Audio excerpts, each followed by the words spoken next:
And we're live. How's it going, everyone? We have Hybrid again. Hybrid, how are you doing? Doing great. It's the end of February, ready to start March. New GPUs are coming out. Exciting tech news. I'm excited. Nice. And how is your game doing? Hybrid is developing a new game. Can you give us some details? When is it coming out? So it's planned for a quarter four 2025 release. So towards the end of this year, it should be out.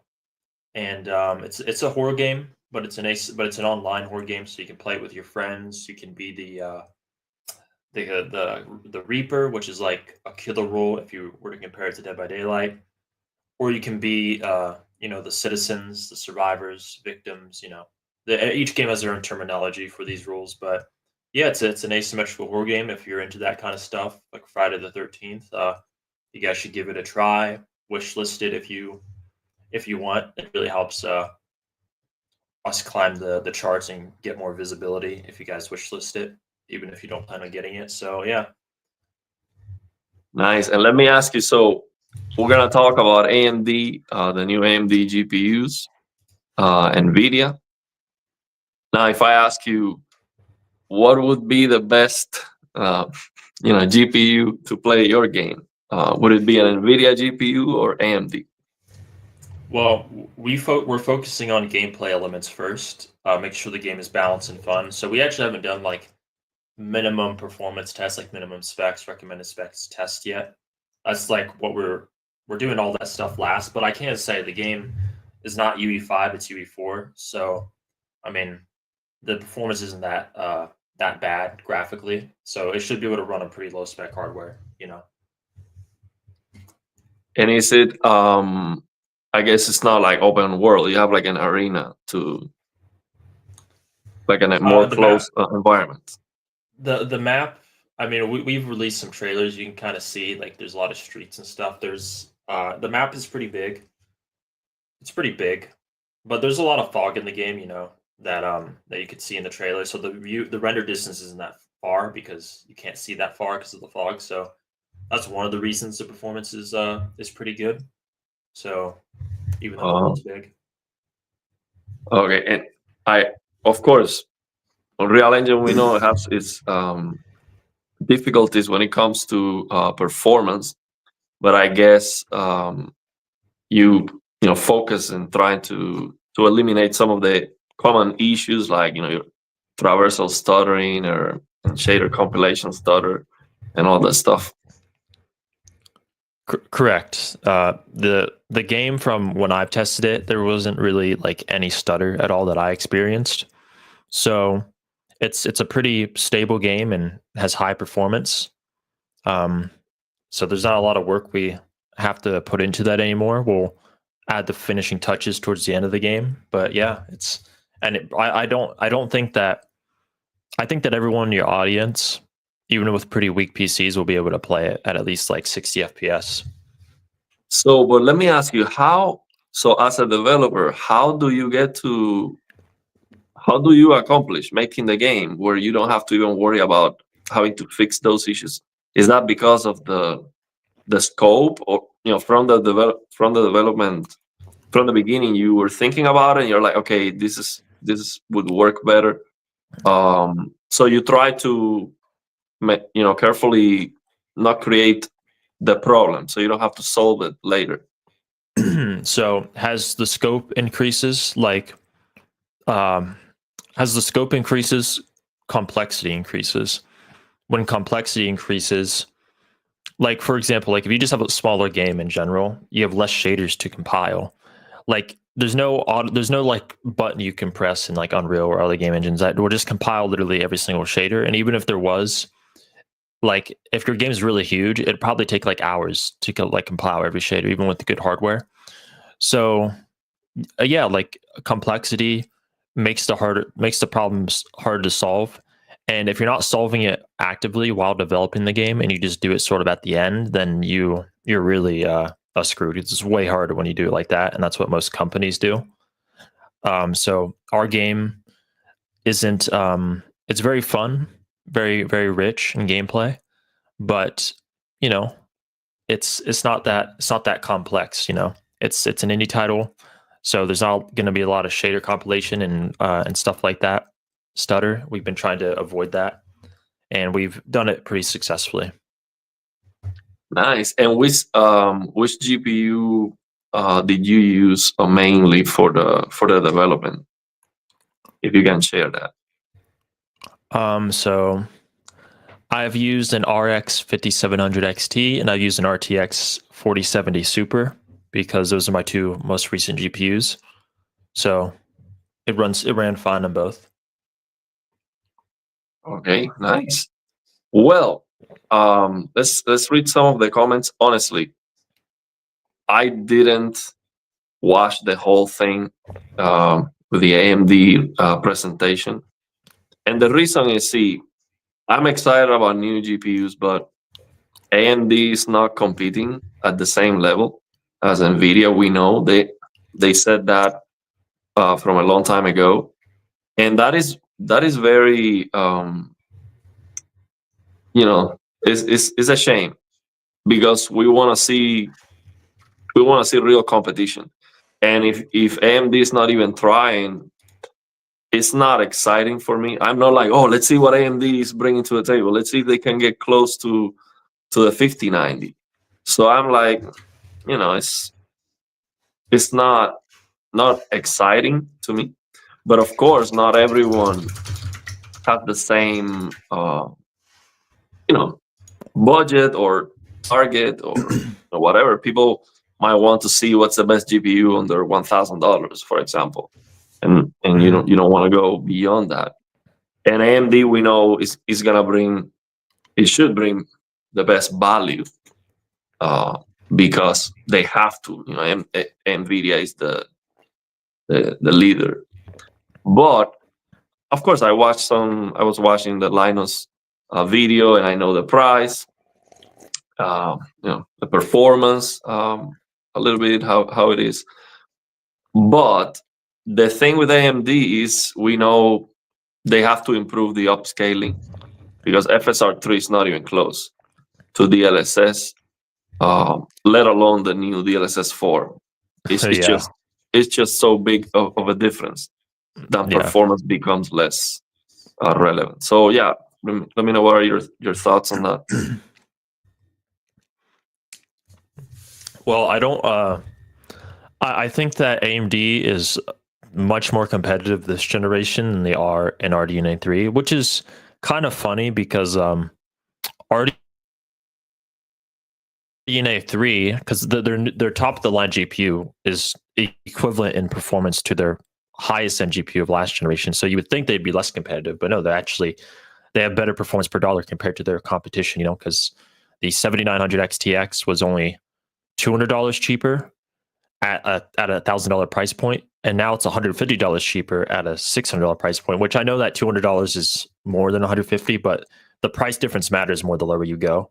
Like once you start spending $1,000 on something, $100 difference isn't that big of a deal, but it's a pretty big deal at $600. So, assuming AMD does not artificially limit stock like Nvidia is doing, like they actually pump out a lot of GPUs and you can buy them at MSRP, then they're easily going to catch up this generation. But what I'm worried about is that AMD either scalpers will take all the stock, or AMD will withhold their stock so they can raise prices. And at that point, we're back at where we were, and the MSRP is kind of fake. So that's what I'm concerned about regarding prices and market share, is the stock and availability and anti-scalper policies that these companies have. I don't feel like companies are doing a lot to combat scalpers. Like, they should have systems to prevent that. Do you think that they would actually intentionally limit a stock because I think Nvidia might do that, especially if they launch first. But AMD, this is the chance they have. If they have a GPU that's $600 and is competitive, I mean, their chance is to have them available. That's the only way people, I think, would go AMD, because it's the only thing you can buy. So if they miss that opportunity, I think wouldn't make any sense. I mean, I think the stock will always be better for AMD than Nvidia, but what that means is the whole reason they limit it is because, I mean, there's two strategies you can go with. It might be better to get, like, let's say a 10% profit margin with 40% of the market, what do they call it? Like a Market share. Mhm. Yeah. 10% profit, 40% of the market share, or a 30% profit with 10% market share, right? Like they even out, but it's better to have more market share if you can, just because, now developers will implement your features and stuff. They'll, work on your cards better and you get better industry support. That puts you in a good position. But AMD, they might limit stock just because they want higher profits per sale, like they want to make more money because, they have investors and their investors will vote on stuff and they can't do really whatever they want. They have to appease them. So, like especially for quarterly profits, they have to report their quarterly profits and they want them to look good. So if they're not meeting those profits, they're going to obviously try something else. So they might start, reducing stock to Yeah, I mean, that. I think they will sell out regardless, and they know that. That's probably why they're probably gonna charge more money. But if they can have those 9070 XTs, I think the 9070 makes no sense. Just $50 cheaper, and it is a lot slower. I think what happened is they were trying to charge more for the for the 9070 XTX, but they regret they settled down or something, because it doesn't make any sense. $50 difference, I mean, that's irrelevant if you're paying that much money already. You get the best GPU at that point. I don't think those $50 make any sense, especially when you're gonna be paying a little bit more for the AIB cards, your MSI or any of these companies. So I don't think that makes any sense. So maybe they will have to lower the price even more for the 9070. But let's see.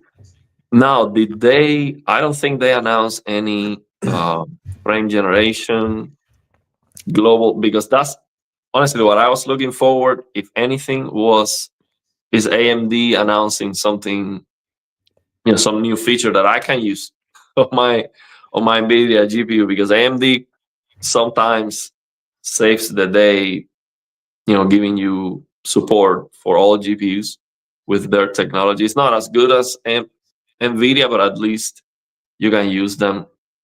Yeah, sadly, I think there was no multiple frame generation globally from AMD.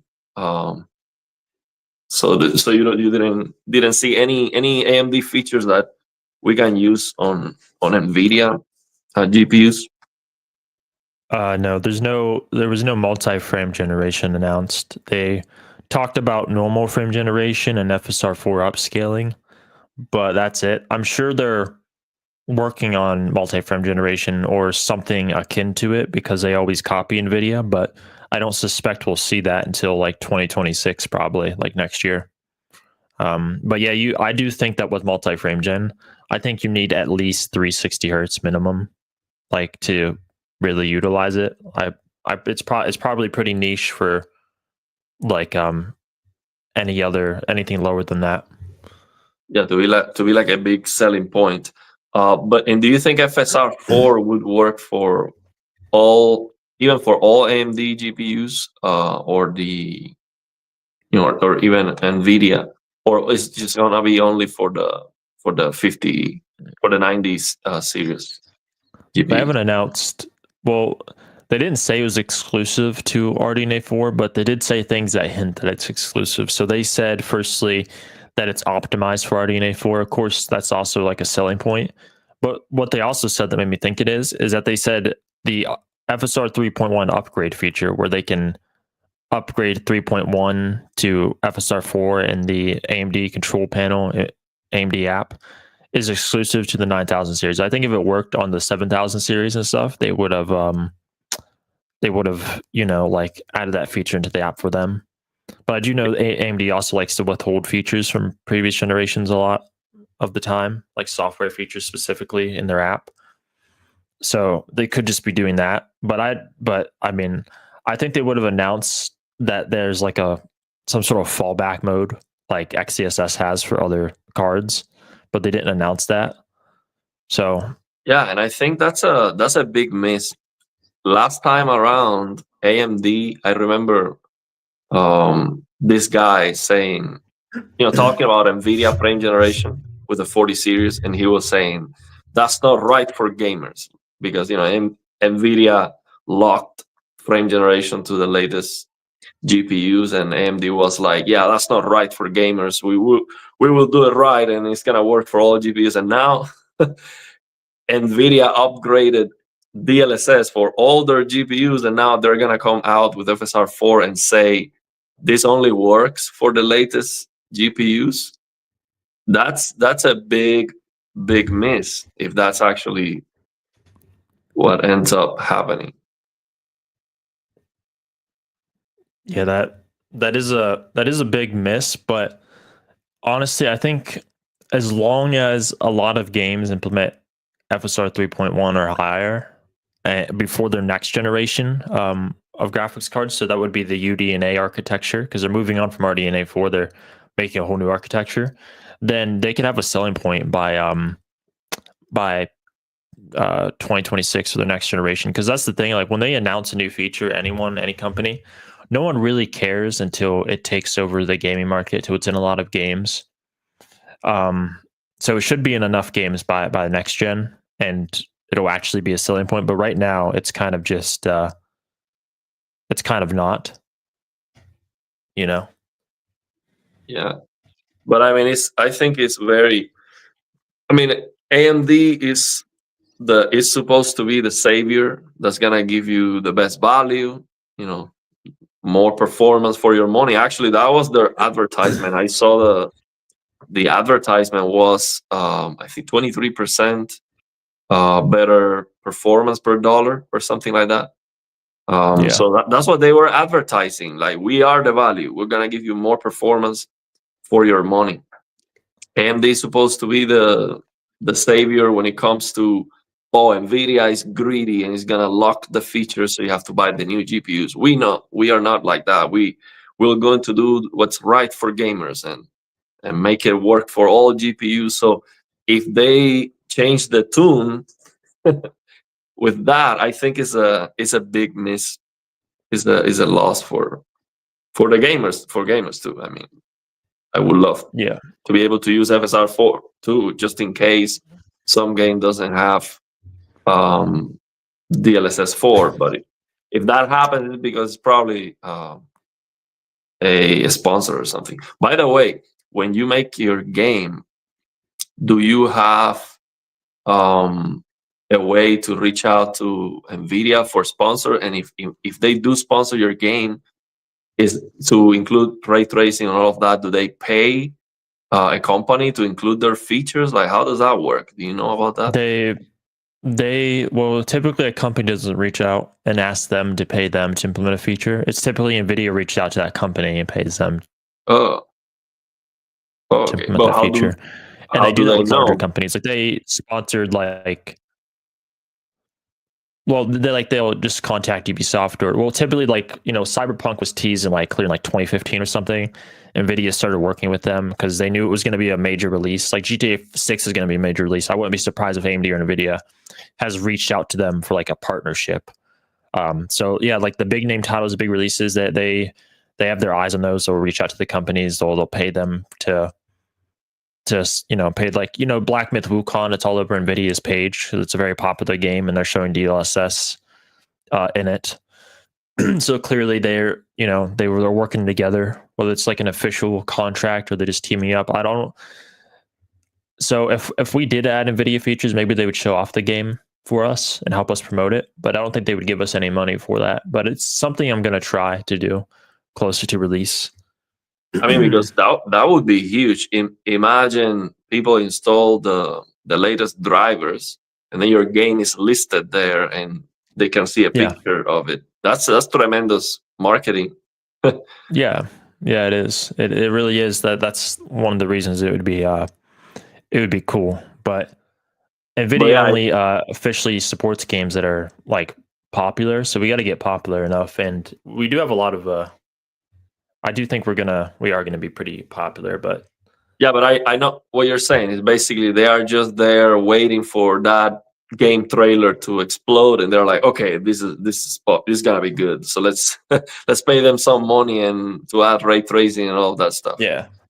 The Yeah. problem is our game's not known for like its graphical prowess because it's an indie game. It's just like fun. It's like more like Minecraft, Lethal Company, like games like that don't look great. Like I don't think Nvidia would be worried about ray tracing and Oh, DLSS and those kind of games. maybe Reflex, too, for example, something like that. Yeah, we do. I mean, obviously, the more stuff we add, the better. So we're not against adding anything. I just don't think Nvidia cares about making it a showcase, even if it is popular. But we'll see. Because I definitely would like that, and I'm definitely gonna try to see what I can get out of it. Sounds good. Well, someone here saying the FSR3 is really good. These GPUs will be a hit for sure. I Meant think to the say GPU, FSR4. yeah, FSR4, maybe he means. I think the GPUs are gonna sell out. The thing is, GPUs are such a hot product. It's insane. I don't think there's anything like it, or maybe phones are even more popular, but they do have a lot of stock. But I don't know if there's any product that's so expensive, like a GPU, that you cannot even buy. I don't know of any other product. TVs are not like that. When the new TVs come out, you can buy it, no problem. It's not gonna be out of stock or anything like that. Like GPUs is Yeah. crazy. Well, the gaming enthusiasts, there's a lot more gaming enthusiasts than well, I think there's a couple reasons for that. The first one is that GPUs rely on semiconductors like TSMC. And not only that, but they tend to use cutting edge TSMC nodes. So there's limited capacity that they have to give to every company that's buying it, like, like Samsung, Apple, like all these companies. So, I mean, if they were on I guess they're still on the 4 nanometer node, so they shouldn't be having stock issues because it's not cutting edge anymore. So I do know that they're holding back supply a little bit, but sometimes it is a little genuine because like they're using semiconductors, they're buying from TSMC. They have like scalers inside of TVs that rely on that sort of stuff, but they're very like old, outdated scalers because they don't have to use like the latest because you don't need that much performance to drive all these features on your TV. And also, there's more competition in the TV space, more panel manufacturers, more TV brands. And those brands also have more control. So AIBs, they're similar to like LG Electronics, for example. They sell a display, but they sell the monitor or the TV, but they don't make the display. LG Displays makes it, which is a different company with a similar name that diverge from each other. But they have they have almost full control over what they're doing, whereas an AIB has to do certain things.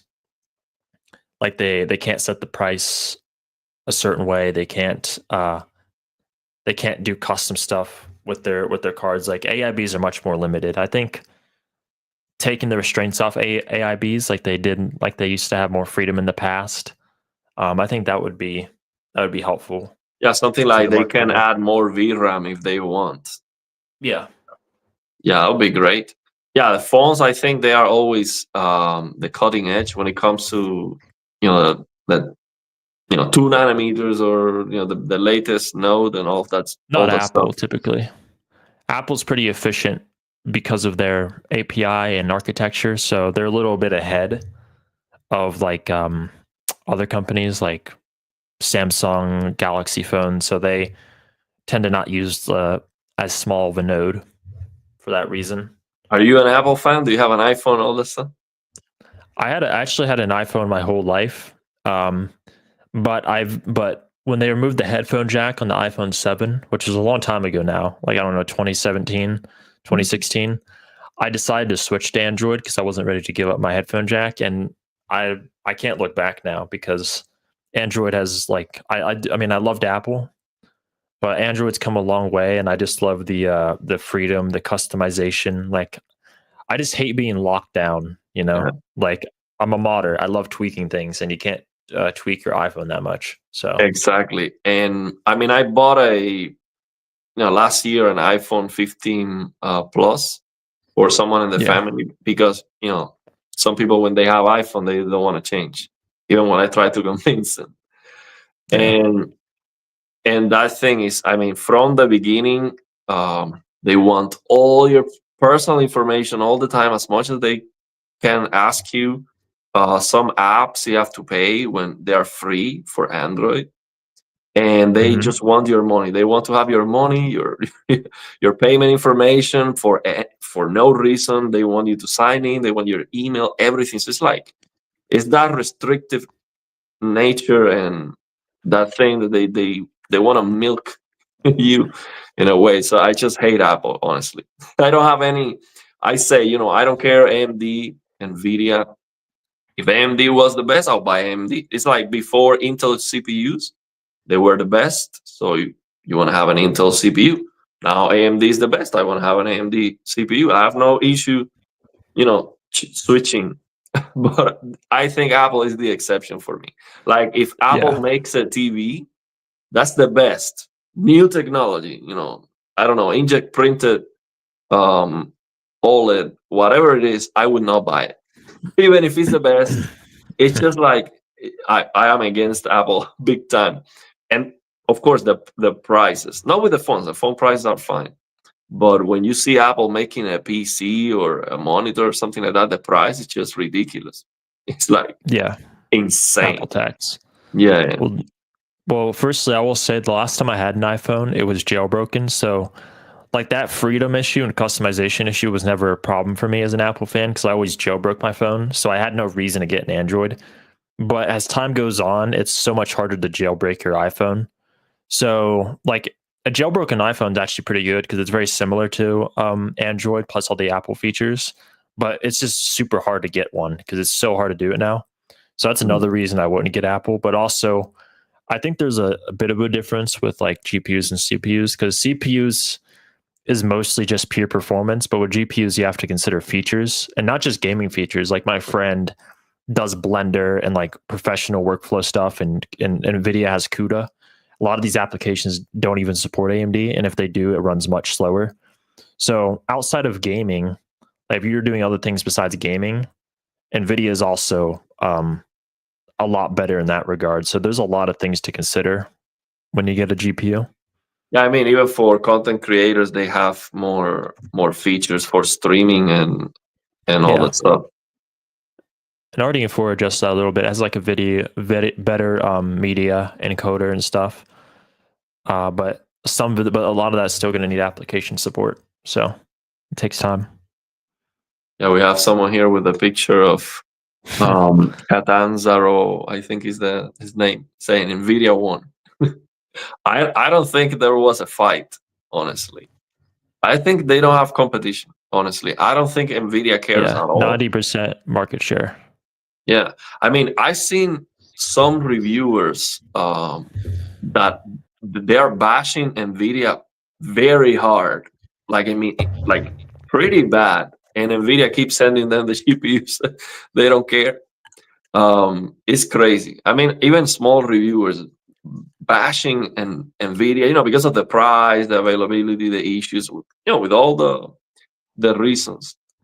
They don't care. They still send you the GPU, which is great. I mean, that's a great practice if that's how they operate. I was thinking, people ask me, hey, what are your plans to get a 59? Because I really want to get one. And I was thinking maybe trying to get a pre-build is a better chance. Not buy the whole pre-build myself. I mean, it's like $5,000 to get a pre-build with a 5090 minimum. So what I was thinking is try to reach out to the companies and be like, okay, I will pay for the money of the 5090, and then I review your pre-build or even a sponsor video.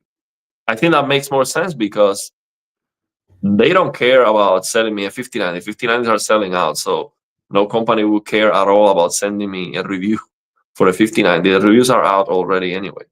But if it's a Yeah. pre-built company, I can review, their company, the way that, how they build the PC. So that has more value beyond just the 5090, which everyone wants to buy and it's not available. So I think I might have a better chance with that. But the thing is, I don't know where to find the emails. Because you go to a website, you find a customer service email, but that's not the right person. So I don't know, where to get the contacts to reach. Well, there's a lot of pre-built companies, a lot of them. And do you have any idea like how can I get that information? You know about marketing and all that stuff. Like if I go to a website, who is the person, the department? Like how can I reach out to the right person on a company? For review samples? Yeah, review, a sponsor, whatever. I would pay for the pre-build for the 5090 part, and then the rest would be a review. And I can even send it back. I don't even care about that.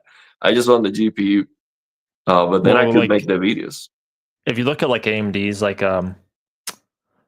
if you look at AMD's emails, they have like a press email where like journalists, and news sites are allowed to reach out to AMD for comment. Like they'll email the press email. Press email. I guess you could email that and say I'm a reviewer with like this and that. Like they only respond to press inquiries, but I mean, if you have a big channel, they might forward you to someone else if they think it's a smart idea to try to get you a review sample. But generally, if you're a big content creator, Which I'm not. these companies will notice and they'll check your channel to see if you have like some sort of email or something, and then they'll email you. That's typically how it goes, rather than the thing is my channel is not big, but I've seen equally sized channels, even smaller channels that get less views than me. That they get 5090s. They have a lot of them actually, which is crazy. And all kinds of people products. Have contacts. Yeah. I'm assuming. Yeah, and of course, and some of them have a small channel, but they might have another bigger channel. So that might be like a channel they're starting, but they have something else too. So they have the contacts. Like they might be like a journalist that had a channel and they got their GPU from that, or they might know somebody. Like I know you got your MSI monitor from like another YouTuber help hook you up with that.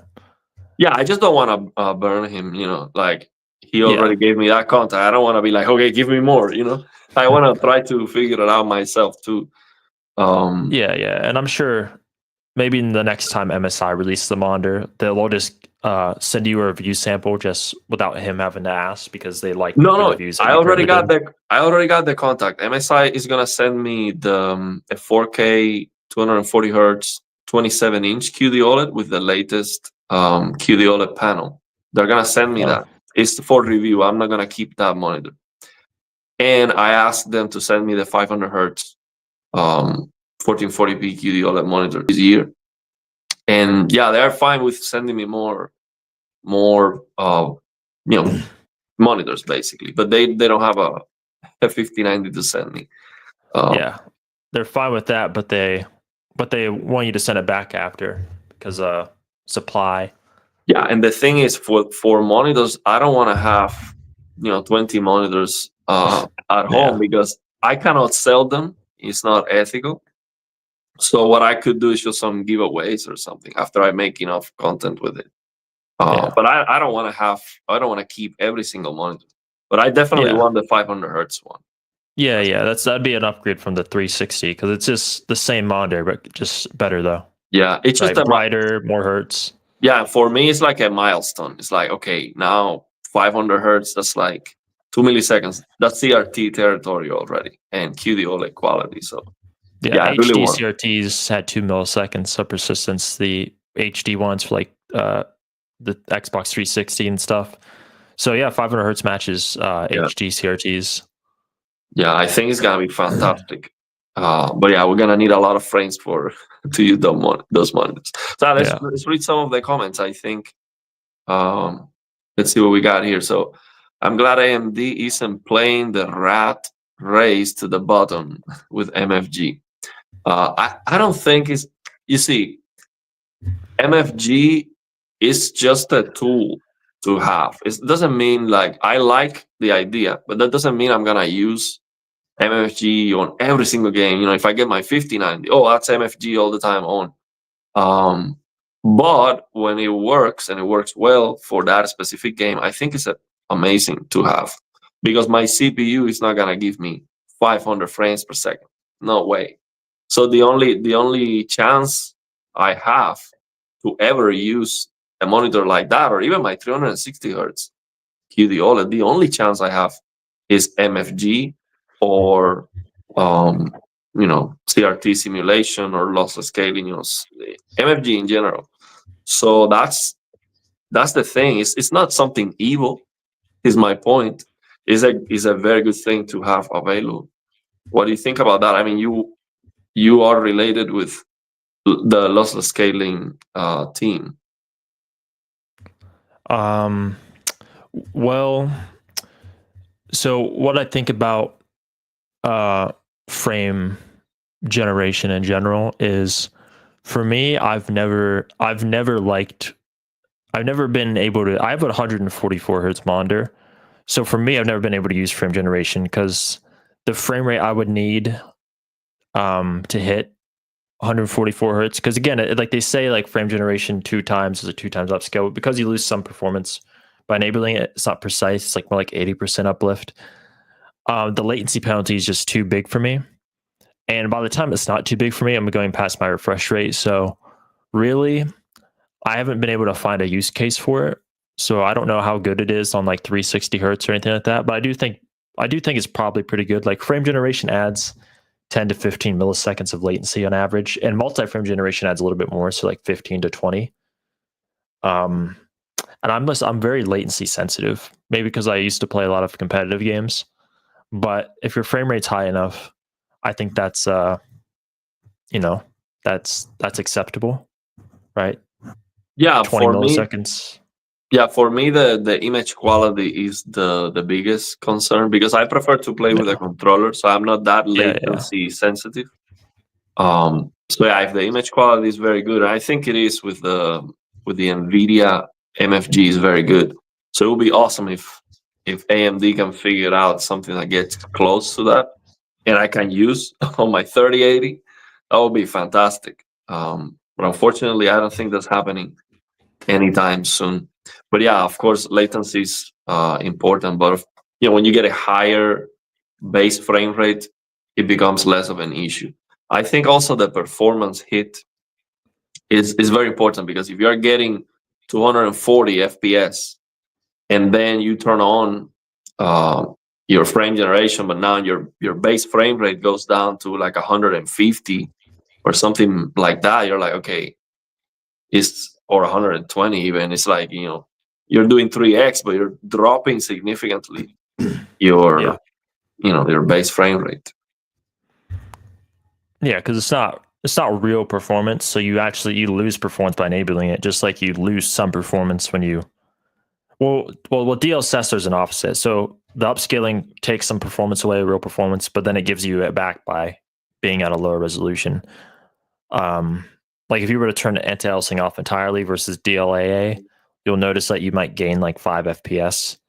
But with frame generation, since it's not real performance you're gaining back, it's just like image smoothness. The performance hit is a pretty big deal. But I mean, hopefully Reflex 2 is compatible with multi-frame generation, or it will be later, because that seems like they would go hand in hand. Yes, Like, I mean, that would be real magic. But you know what? I think they don't want to. I think that might have to wait, or maybe they will not let it happen. Because what happens if the frame that they are warping is the generated frame and it has some image quality issues? You know what I'm saying? Like, in the moment you yeah. move, that's the generated frame they're warping. That might be the problem. Yeah. I don't know. But Well, yeah, it would be amazing if that Reflex happened. 2 doesn't have nearly as many artifacts as like Comrade Stinger's demo, because it's like only like if you've seen their Nvidia's own demo of it where they show like the white representing the unfinished frame, it's only like a couple centimeters at like the edge of your screen. Like it's very minor because they're only updating with inside the current frame, which is why the latency isn't 0. There's still some latency, but it's just reduced. So the amount of artifacts you can see are relegated to like a very small portion of the edge of your display. Yeah. So where your eyes aren't even focused at. So I don't think it would be that big of a deal. I mean, they should I think definitely it should allow work it perfect. to happen. Yeah, they should definitely allow it. I But I think would, they are careful before they let, Nvidia could easily enable MFG for all RTX GPUs. But the thing is, when it doesn't work as well, they don't want that to to earn a bad reputation, because as it is, people hammer Nvidia just by having the option available, like in some negative comments, like, oh, that's like not real frames, and they deserve that because they are calling it performance, and it's not performance. They deserve the heat, but people get negative about it. So if Nvidia allows MFG to work on all RTX GPUs, it has to be good. Otherwise, they prefer to not even allow that, because it's like, okay, I'm giving you something for free, and then you're gonna hammer me. I'm not gonna even let it happen. So I think that's sad. But I do like the idea of strobing instead of frame generation. I wish these very high refresh rate monitors come with a strobing. But what the biggest problem I see for that to happen is Samsung. For example, we're talking about QD OLEDs. The panel is coming from Samsung, and it is restricted on the abilities to have a very high quality, flickering technology to improve motion. These companies, MSI, Asus, Dell, they need to have more control.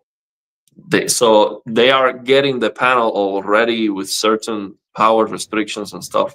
So they cannot do anything other than just black frame insertion. That's not ideal. For OLEDs, you lose a lot of brightness, and it's not worth it. I have a friend that has the best 32-inch QD OLED, 4K QD OLED from Asus. I think it's the UCDM or something. I did a video call with him, and we went through the settings, and we turned on BFI. 120 FPS looks like 240, but you have to use it on SDR. It looks super dark in comparison. He told me, "Yeah, there's no way. I wouldn't even try it. It's not worth it." even more So dim than like the C1. yeah, probably. Yeah, maybe even the CX as well. Yeah. So, and then you need 120 FPS. It doesn't work with VRR. So that's a no. That's a no go for most people. But the reason it is like that is because Asus doesn't have control to do better. They don't have control over the power. They cannot do something better, because for OLEDs, black frame insertion is very inefficient. And I know that for a fact when I compare the Samsung QD OLEDs I have, which are significantly brighter than my LG C1, and it's not even close. The brightness and the color difference is just gigantic. However, when I compare the flickering of my C1 at 60 with the flickering of the Samsung QD OLED at 60, they are almost equally as bright, which is crazy. It's like, it makes no sense. How can they be equally as bright? And then the C1 is significantly more clear, which means that it is flickering even more. So the efficiency of the technology the C1 is using is significantly better. It's just not even close. So that's what they need on these monitors. They need to have the ability to have a short pulse that's very bright. And it seems like that requires the hardware part. And it seems like they are getting the monitor, they're getting the panel from Samsung with the T-Con board already, or the electronics, whatever that is. and they cannot change that. They don't have control to unleash more power for more brightness and all of that. So that's why we don't get something better. Samsung would have to be the one to implement, and they could. There's good software solutions arising, like a blurbuster shader. Like, they could just add that as like a software feature to their OLED monitors. Awesome. You can just enable it. Yeah, it would. It just requires, of course, selling it to them, like saying you should add this, convincing them. And if they could be convinced, then yeah, it'd be great. MSI is taking my feedback, and that's my number one feedback for them. The thing is, they can hear that, but let's see if they do something about it. I think it's a no-brainer. Yeah. But even the chief says, I read from him, and it's obvious, he could do a lot better if that feature is implemented hardware. So if he has control over the hardware, he could do a lot better. Brighter, more clear. I mean, the options would be better. It would look better. The gamma will look more right. You can calibrate. That's another thing. You have to calibrate the monitor when you're using flickering, so the gamma looks right. Yes, you're gonna lose brightness, but near black and up to 100 nits, it should be accurate. It should be right. So when people turn on the feature, they are not like, okay, this looks like garbage. So the feature can earn a good reputation. Is my point. But yeah, unfortunately, LCDs are the only way to really get a very bright flickering technology to improve motion. So yeah, ZOwie. So that's why I'm talking about this, because you mentioned the ZOwie, the IAC, all these technologies, ULMB 2.0. Yeah. We have Nvidia Pulsar. All these IAC and ULMB 2 are definitely state of the art. Like strobing techs. I don't think any other company has something close to them. But yeah, I mean, I know Nvidia. I mean, because it seems a little weird that Nvidia would invest this much money and R&D into strobing tech and all that stuff into a dying technology, because IPS monitors are being sold less and less, and like OLEDs are getting cheaper and more popular. So to me, it's kind of, I don't think Nvidia would be investing this money if they didn't think that they would try to make a OLED version for it eventually. So I feel very confident that there will be like a ULMB3 and it like works with OLEDs. Maybe they'll wait for OLEDs to get a little bit more brighter. They'll have to rework how it works a little bit, but I think they're going to make a version of it for OLED someday, or they wouldn't be investing this money into it. That would be amazing. That would be fantastic. But the thing is, they have to change. It needs to be called something different. They have to change the standard, because they call it DLSS, frame gen, and upscaling DLSS. So it's like a marketing term. Yeah, but what I mean is, when they say ULMB 2.0, for example, that branding comes with certain qualities. Like, it needs to be like 200 nits full screen. It needs to have this level of brightness. So if they cannot guarantee that with the OLED, they cannot call it the same thing. So it would have to be a different name. But yeah, the idea is the same. And OLED is fantastic for. Depends on when they. It also depends on when they release it. If they release it in the future, OLEDs might be bright enough for 250 nits. Or in big TVs. I think right now, for example, the G5, the LG G5 is already bright enough to do something incredible. And for example, G5 is like 2000 nits, let's say, on a very small window. Let's say a G5 can do 1500 nits on a 10% window. It probably can do more than that, but just 1500 nits on a 10% window. If you have a 10%, pulse, so the 10% of your screen is showing you the frame and the rest is black, you can, improve the motion 10x. You lose brightness 10x, you still have 150 nits. That is perfectly usable. So it's that simple. You improve the motion 10x, you lose 10x brightness at least. So it is possible. So instead of having 8 milliseconds of persistence at 120, you could have 0.8. So I mean, it's a no-brainer. They could do a lot better. I'm just being conservative with the numbers. They could do a lot better. They could have some features to improve the motion that's just way better than the C1, a lot brighter. Yeah. So yeah, unfortunately, they don't do it. I don't know why. It's a no-brainer. So yeah, let's see what other comments we have here. Ariel, I'm surprised you're not playing Monster Hunter Wilds. Well, I watched the Digital Foundry video today. Man, that game looks like garbage, honestly. I played the previous one. I know those games are not, showstopper. They don't have the best graphics and the performance is not the best, but man, that's really, really bad. I wonder if you have to do the same as with Spider-Man 2, I guess so. Is remove the direct storage files so it doesn't stutter. Did you see the Digital Foundry video about it? No, I mean, I know that direct storage is not used in that many games, so I don't have a lot of experience with it. Like, if you look at this, like the Steam list, you can filter by features. Only like 40 something games use direct storage. Yeah. So what happened is same as with Spider-Man 2, and I forgot to remove it when I reinstall Windows, and I'm like, why is this stuttering again? And when I was making the video, I realized, because I forgot to remove it.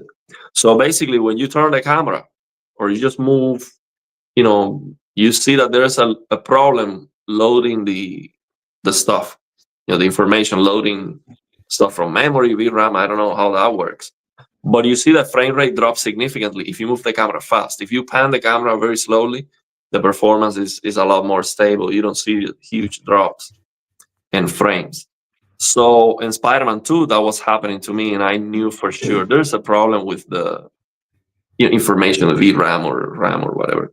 So I lowered the textures to the minimum in Spider-Man 2, and that was fixed. But on Monster Hunter, even if you lower the textures to the minimum, it improved, but it doesn't get fixed. So in Spider-Man 2, you just go and delete those two direct storage files, and the problem is solved. I guess with Monster Hunter, you would do the same thing. But yeah, I might do a video about it because a lot of people are asking me about, the HDR settings and all of that with Monster Hunter. Yeah, I might like the game, but the performance seems to be absolutely atrocious, and it looks like garbage, honestly. I guess I was right about what caused the stutter. I didn't know that it used direct storage, but I was still right about what I thought caused the stutter based on it being based on your camera pans. I mean, and it's a shame that Sony, they ended up holding back some of the performance of the PS5 to focus on upgrading their SSD because they wanted direct storage stuff. But it seems to be a mistake. Like, just not a lot of games are using it. Maybe some first party titles, but I mean, I think investing in better CPU or GPU performance would have been more important than getting a better storage. Yeah. It's so far it's not working right for some reason. Someone here saying has it been tested on like state of the art NVMEs, like the fastest NVMe? Like, does the stutter reduce the faster your storage devices? Did Digital Foundry test that? I don't know, but Digital Foundry should have like the latest. He was trying a 9800 X3D CPU, so that's probably he probably has the fastest NVMe you can get. He was trying a 4070, I think, but he had the platform was like the best of the best, probably. So yeah, well, like PS5 and stuff will limit like what sort of SSDs you're allowed to use because they want it to be fast enough. So that's why I was asking. But yeah, he probably has a really good NVMe drive. Yeah. So Brandon says I have a Diamond Tron monitor and a JVC PVM next to my OLED monitor. Yeah, I would love to have some high-end CRT displays. The screen size is the issue for me. If I had a big CRT that was high resolution, that would be fantastic. Yeah, you guys forgot about the Nuvo. It destroyed performance in Monster Hunter World. Yeah, sometimes the Nuvo the protection. I don't know. It seems like sometimes that affects the performance too. Yeah. Most of the time it's by like maybe like 5%, nothing major, but sometimes it can cause stutters, which is the actual big issue. Because de novo is like constantly like doing like random little checks here and there, like maybe at a certain specific part of the game, a loading screen. Like it's always doing verification checks. So it's like an extra thing that's running on like a thread on your CPU. Yeah, Brandon says, I hope AMD releases a 9070 XTX with 24 gigabytes of VRAM and 4090 performance for $1,000. I mean, that should be a 9080 XTX or Yeah, something like that. I don't like the X. Like they had freaking 490 class cards. They had the 90. What was it called? The 9900 XTX, the 9900 XT, the 90. Or no, it was the 7900 XTX, 7090 XT, 7090, and like it's just too much, man. Just call it a 90. Like I know they do it because if they put the 9 there, then they charge a higher price. I mean, Nvidia does that with the 4000 and 5000 series, where like they'll a card that should have been a 60 class card based on what percentage of the die they're using is now like called a 70, and to upsell it. But it was just so dumb. And also they could have 4090 performance because they're on 4 nanometer node now, not 5 nanometers. So they have similar efficiency. So I don't know why they didn't like try to challenge the 4090 and stuff. But I mean, I don't know, maybe because with the capacity that they had, they felt like they could get better margins selling XTs because they know that not a lot of people are going to buy their product. Because the people that buy the best products want the best features as well. So maybe that's why they've given up, because they could have done it. Yeah, absolutely. I think that, I mean, my problem with AMD is just the upscaling. I will get, at the end, you're gonna use upscaling on every game, or even if you just use native, DLAA, or you just use it at 100% resolution, you're gonna use that on every single game. And honestly, for me, DLSS 4 fixed my biggest complaint with the games. That I was like, these games look blurry. I don't even want TAA. I don't want anything that's temporal because that's gonna look bad. That's what I thought, and I am convinced now. I'm like, okay, yeah, I see it. This is the way. Like, I agree now. Yeah. I was in denial. I was like, I don't want any temporal thing. I want real pixels. Give me 100% real. And the thing is, I still want more pixels. But I understand now. Okay, yeah, some compromises need to be done to make the games look, prettier. I understand. I still don't want them to lower the pixels so much for hair and stuff that need more pixels. By the way, Yeah. when you are developing your game, do you have any control over that, or is that just the way Unreal Engine assets are? Like, if you want to have hair with more pixels, can you just do that? Or do you have control over the amount of pixels you put on the assets on the game? The hair shader in Unreal Engine like 5, for example, it's just made with TA in mind, but there are ways to fix it using like a blueprints. Like you can fix it with blueprints, so it's not super difficult. But I will say that it's not something that you just click one button and it's fixed. You do have to go out of your way to fix it. So yeah, it's possible. And if you're a AAA studio with the budget, you should be doing it. But yeah, on Epic Games also needs to just support common sense basic options like that. Like there's why would their engine support anti-aliasing off the things rely on TEA that don't have to? Like Lumen, I can understand relying on it because like you have to lower the samples for it to even work, and spatial options just can't deal with that. But like the hair, SSR, that sort of stuff, ambient occlusion, that sort of stuff has spatial alternatives that look great, and they don't support those options, and it drives me nuts. So you don't have a way to say, okay, I want this game at 1080p to look like 1080p. I don't want anything below 1080p because it looks terrible. You don't have a way to, like, a slider. Okay, this is the amount of pixels we want. 1080p for everything. and nothing less than that. You don't have a way to do that easily without. I mean, you can just disable the features that that cause those issues. That's like the easiest one-click way. Like I could disable SSR reflections and use raster and like all these other sort of stuffs, but that degrades the quality of my game in other areas.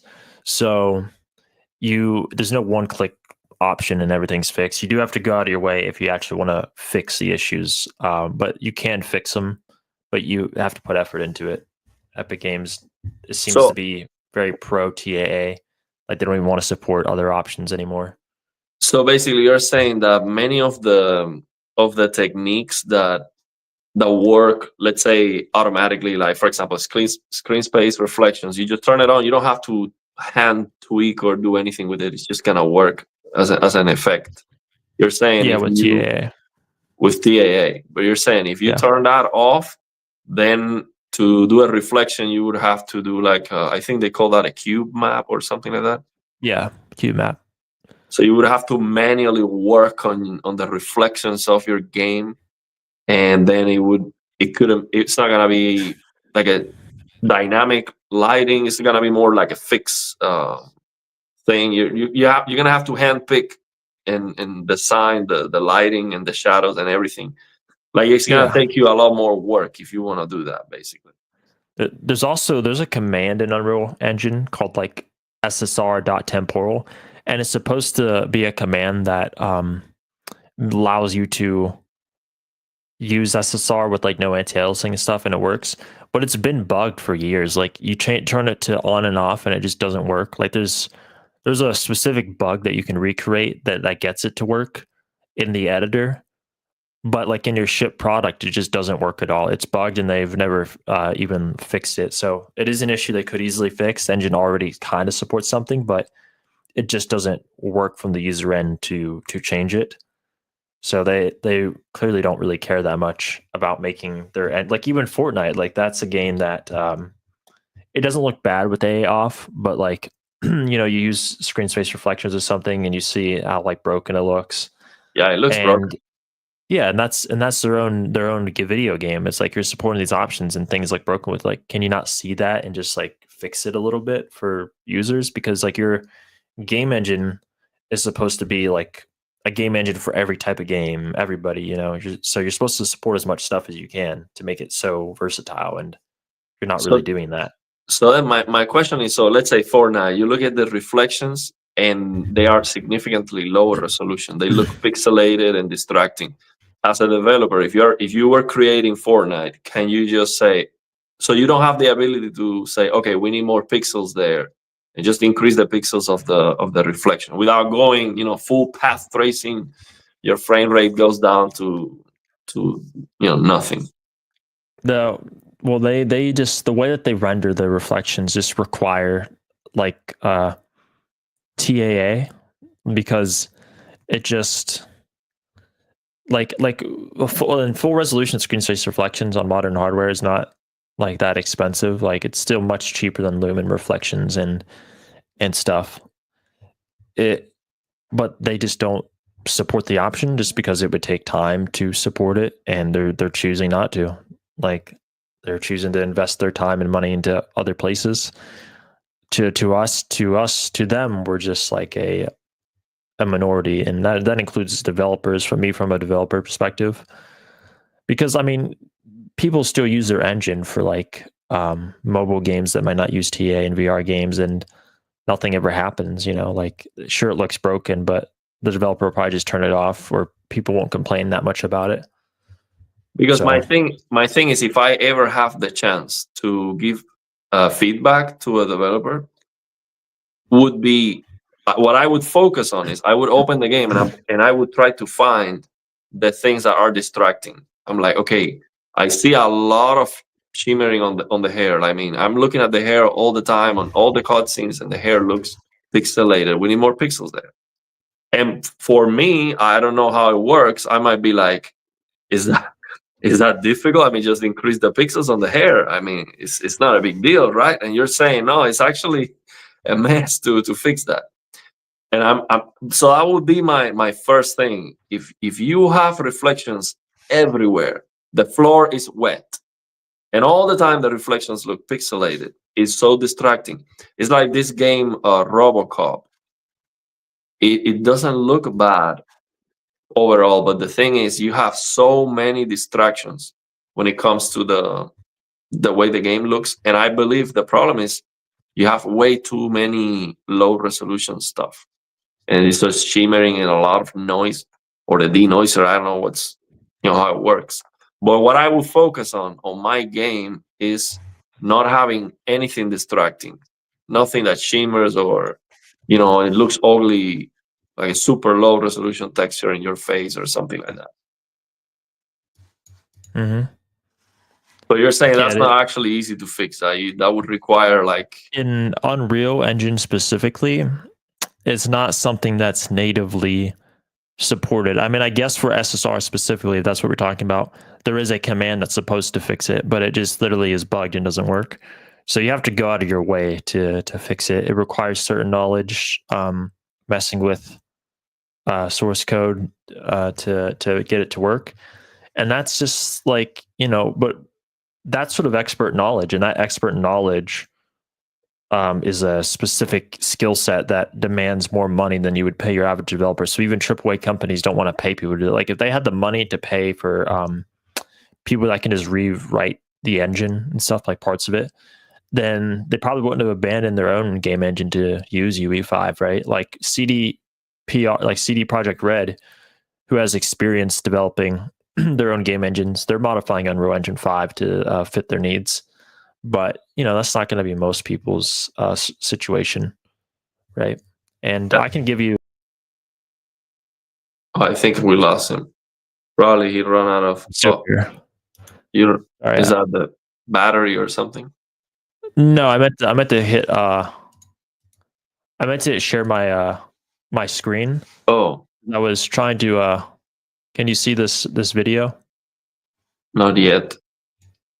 Oh, okay, that's because I clicked. I'll just share my entire screen then, because that's why it happened. Entire screen. Go. So this right here, this is like a blueprint right here that will fix hair in Unreal Engine 5. So you can see how it's like, I don't know, like there might be compression on your end, so maybe you don't see it, but you look at the hair, it looks like dithered, and then you apply this this shader, and you click save, and now you can see it's not dithered anymore with anti-aliasing off. I'm not sure if the compression. Yeah, I mean, I'm looking at it on my phone. The resolution is not high. Yeah, but if I look at it on a big screen, maybe I will notice that. This is a 1080p stream. Yeah. This video goes up to 4K. So that's something that you created 1, 2, to 3, fix. 4, 5, 6, 7, 8, 9. This is something a FTAA member created. Oh. But I use it as a resource. So if you're looking at your big screen, that's it being dithered. This is it being fixed. So this is just a couple, not that long, and you can fix it. I have this resource right here that developers can use to fix their TA in their game. So this section right down here is for Unreal Engine 4 and 5 specifically. So this fixes hair, this fixes bloom, this is SSAO and depth of field. So like this right here is a bloom tutorial, because bloom without TA can look broken. Like, see, that's what it looks like without TAs. It sparkles a lot like that. Oh yeah, I've seen that. When I turn off TAA in Days Gone, I see a lot of that artifacting on the reflections. They look like that. Yeah, so that's also a problem with bloom. But there's resources like this resource right here teaches you how to fix that. But the problem is, if they're teaching you how to fix that, that means Epic Games could just fix that for everyone instead of having us have to do it. So I use these resources a lot, but I just wish instead of having to rely on a developer doing it, it would just be fixed automatically so that we can, get rid of it. So this is also thin geometry AA. So if you're not using anti-aliasing or using like a spatial anti-aliasing, one thing I would recommend doing is using independent AA for different types of anti-aliasing. So right here, this is called wire AA. So what it does is it'll cap a pixel so that pixels can't be smaller than 1 pixel. So this is no AA and this is wire AA. So basically these lines are less than 1 pixel, so it can't be resolved without a high resolution. So when you combine this, so when you use wire AA, it's anti-aliasing the wire, and then you can combine it with another anti-aliasing, and the environment isn't jagged. But so that's something developers aren't using. Isn't that more demanding? It's smaller than 1 pixel. Is that not adding more pixels? Well, it's just like the size of the asset, kind of. It's not really costing that much performance. Oh wow! There's like dedicated specular anti-aliasing for like specular highlights. Yeah, that's what I'm talking about. So you see, let's say I lower the game to like DLSS performance, and I'm like, okay, everything looks perfect, but I see that wire is flickering. So if I had a way to just fix that, then I would be happy with it. See, so it's a way to eliminate things that look distracting, basically. Yeah, like that's how alias it is with it off, and then you enable it. Like specular aliasing is probably like, look at that. That's so much better. So specular aliasing is probably one of the most distracting types of aliasing, and you can just eliminate that with independent AA. So the problem is when developers aren't supporting TAA, is it might just use like FXAA, which really sucks, or even SMAA, which is pretty good. But you should be combining that with independent AAs that handle different types of aliasings. Like it specializes in it. That's it's very good when you do that. Is that something you're running on your PC, or is that a video? This is a video. I do have Unreal Engine downloaded. I'm pretty sure I actually just reinstalled Windows, so I might not have it installed right now. But I think it would be great. Can we do a stream that is not with a StreamYard using OBS with a higher quality, like 1440p streaming or something, where you can show some of those solutions, and we can talk about let's say the Unreal Engine common issues that could be easily fixed by Epic, or maybe with some work by the developers. Like focusing, basically fixing what is wrong with the quality of the games, which is that we have specular aliasing, we have hair that looks pixelated, we have the wire that's shimmering if you don't have enough pixels and all that stuff. I think it would be great for a stream where we go over that, and I mean, you explain me basically. I can ask you how it works, or maybe you can even show. I mean, can you show an example of things like that you've done in your own game? If that's possible. So if you see this feature right here is an Unreal Engine 4 supported feature, but the problem is that the education of developers, like there's so many options in Unreal. So like this specular AA thing is supported in Unreal, but it's disabled by default for some reason. And a lot of people aren't just going to know about it. I mean, it's called normal curvature to roughness. Like it's such an oddly specific name and for an oddly specific thing, and TEA is enabled by default. So a lot of developers don't know about this, but this is one area you can improve aliasing without having to change stuff in your game. There is better versions of specular AA, like Square Inks has their own version they made that you could use. That looks better, but you would have to add this to the game yourself. But yeah, Unreal Engine has their own, and it looks pretty good based on this video. So let me ask you, that solution for the specular aliasing, is that a command line you can use on any game to fix that issue? I don't. It's not a command line. You have to enable in the project settings. Oh, so you can't just unfortunately you can't just address it yourself. I'm pretty sure I've never found anything like that. Yeah, but I think that would be great if we can go over that. Someone is saying Forza Horizon 5 should use that wire AA. I mean, many games. Many games. Yeah. I think sometimes that's like the only problem you see with the entire game. Like you increase the pixels and you're like, man, I cannot get rid of that, of those fine details shimmering, and it is so distracting. I mean, you Depending might on be the able game. to enable it. I see. So normal curvature to roughness. I'm seeing it right here. I'm seeing 3 things pertaining to it. So you might actually be able to enable it. But it seems like you just can adjust values for it. I'm not sure if it'll actually enable it if you change this, but it's worth it. Experiment with. I'll definitely experiment with it. In some already if we prepackaged could, games. if we could go over some of the solutions that we can actually apply, at least to the Unreal Engine games, and you can show on the stream, you can show, hey, this is what it would be improving, and then you share the command line or the code for the engine file to use on that. That would be a great, very useful stream Yeah. to have, and then we can go back and look at it, and then have in the description of the stream have all the codes and things. Yeah. So I'm a very organized person because I do mods and projects. But I have in here, I have like project settings, and these are like the commands I use when I'm using different anti-aliasing types. So as you can see, like if I'm using TSR, TAA, so I kind of optimize it for each anti-aliasing. For like anti-aliasing off, these are like the commands I use, and I have them very organized. Like I call this section variable because these are like the commands you have to change per,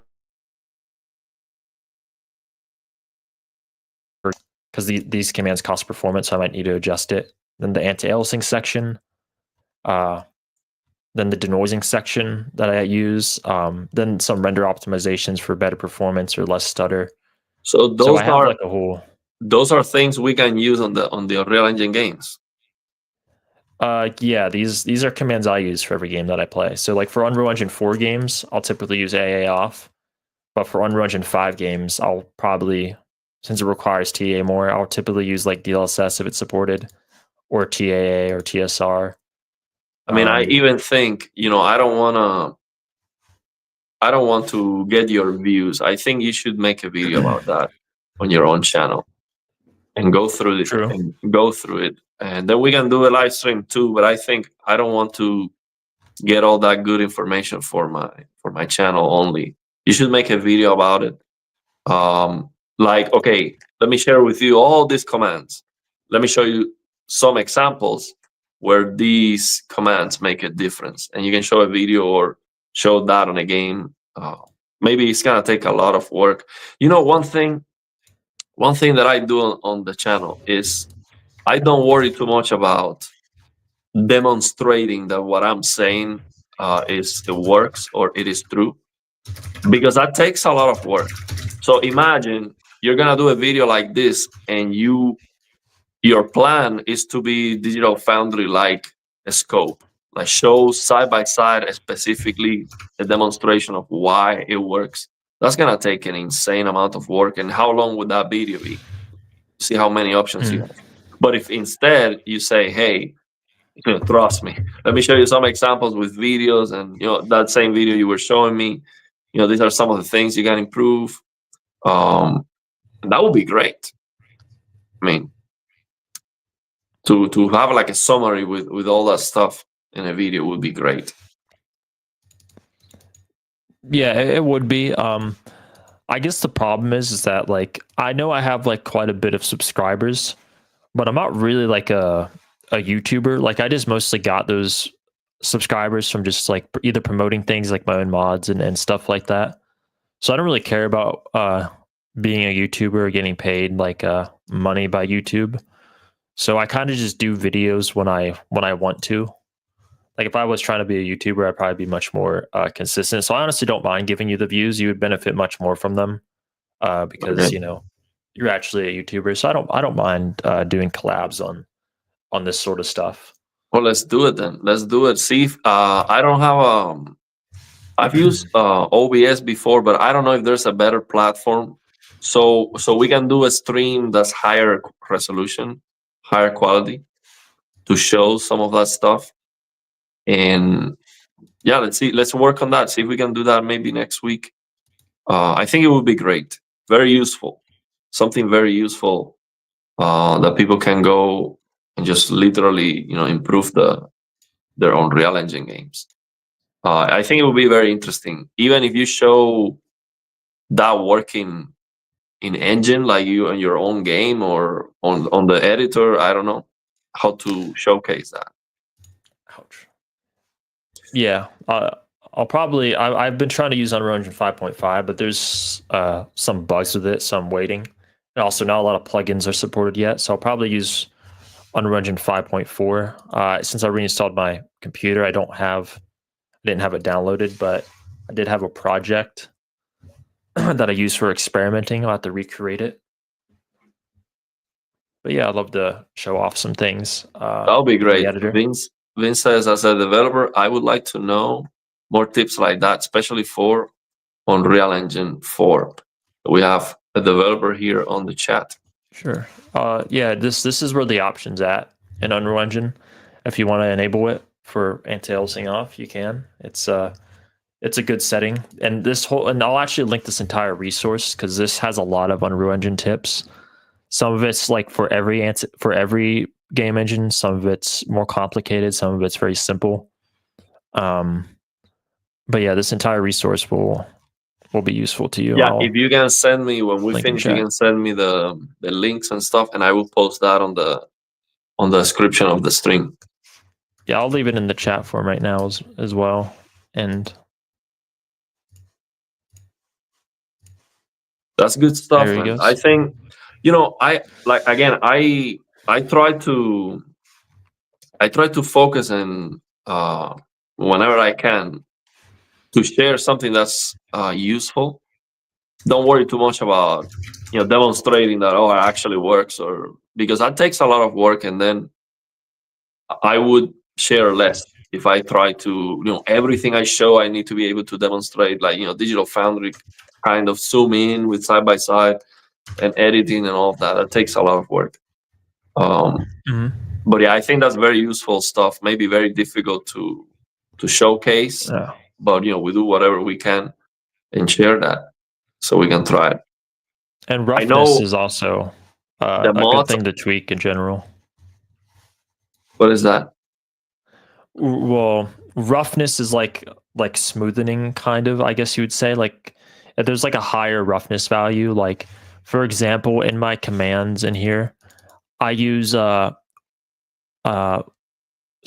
think smooth bias just is roughness because it behaves very similarly, but I use like 0.7 for SSR right here, and I use 0.85 for lumen reflections. But it's just basically like if you're using a reflection, for example, it would be like how reflective it is, the higher the value versus how smooth it is. That's also good for I know what you're talking aliasing. about. Yeah, I know what you're talking about. But they have that for some hair stuff and other things in here. So adjusting roughness can help with aliasing too, but you might remove some like texture detail or whatever. Also, you mean to reduce the specular aliasing, you would increase the roughness of the surface so it reflects less. Sort of. They might have like an inverse thing. It depends on the implementation, but with most other commands, increasing the roughness does reduce the aliasing. But with specular AA, it's kind of free. Like there's no downside to doing it really. Maybe if you're using TAA, it'll just like kill specular reflections entirely because you have two things reducing it. But with no AA or SMAA or something, it actually works well. But with like min roughness override, that has you have to find the perfect balance for your game because since it does reduce texture detail when you do it. I think that's very interesting, man. We should dedicate definitely a video to show that, because you see, for me, a game is impressive to me, not because it has some things that look impressive. For me, what I'm looking for is I don't see anything that's distracting. So if I look at the game and I'm like, okay, nothing looks ugly, for me that's better than, for example, Callisto Protocol. You look at the face model, and it's like, wow, this is like the most realistic, human being I've ever seen on any game. It's incredible. There's the sweat and then the facial expression is like, wow, it's amazing. Now you look in front of you, you see a lot of shimmering. It's crazy how much shimmering. It's so ugly. I'm like, yeah. So then, what's the point? You can have the Yeah. best looking human being, but then if you see so much ugliness in some areas, that's like a deal breaker. I'm sure I have an average looking character model, but then I don't see the shimmering and the ugliness everywhere. Yeah. Yeah, shimmer So breaks the immersion. it does. One thing I did though with my fork of Nvidia Profile Inspector, you can see right here some things are laid out differently. Like this is what my DLSS section looks like, where you can override things. But one thing I did is there's a lot of undocumented stuff pertaining to anti-aliasing, like MSAA and SSAA. But I actually decided to go through them and name them all, so everyone knows what they do. So let's see, like right here, I named all of these. Like a lot of these would say unknown, so you can actually see what they do. And same thing with SSAA. But let me ask you two And things. One, does that work on every game? Because in my experience with this kind of NVIDIA anti-aliasing forcing, yeah, that doesn't work in many games. And sometimes I don't even know if it's working or not. yeah. So it doesn't work in every game, but forcing it through Inspector will make it work more often. And actually, I found a lot of success with getting this to work. Like I have a what is it called? Enhanced graphics AA. So like you can also, what you can do is you can click create a new profile and name it whatever, like SSAA or something, and then you can click add an application if the application like if it doesn't have a driver profile, and you can just add the games to it. So that's what I did. There's a lot of like some of these commands will work with will work with like DirectX 11 games, which isn't that old. And would that work at the same So there's time still a with lot of DirectX 11 DLSS? games. Or if you turn on DLSS, If the that game supports, overrides? well, I don't know. I don't think it would override it, personally, but it might. But I use this in like Farlight 84 is like a game that I play, and it's like a newer, battle royale type game, as you can see, and these commands work in it. Like the aliasing is significantly reduced, the game looks sharp. I was also able to override But when the you use anisotropy. that, are you using DLSS or FSR or anti No, or A? I have anti-aliasing off because the game looks clear and well Oh, aliased. There's also LOD bias stuff I changed. I named it. So like this would be the LOD bias DLSS Ultra Performance uses. This is useful if you're using like a DLSS mod or something and it doesn't override the LOD by default. So I decided to name that stuff.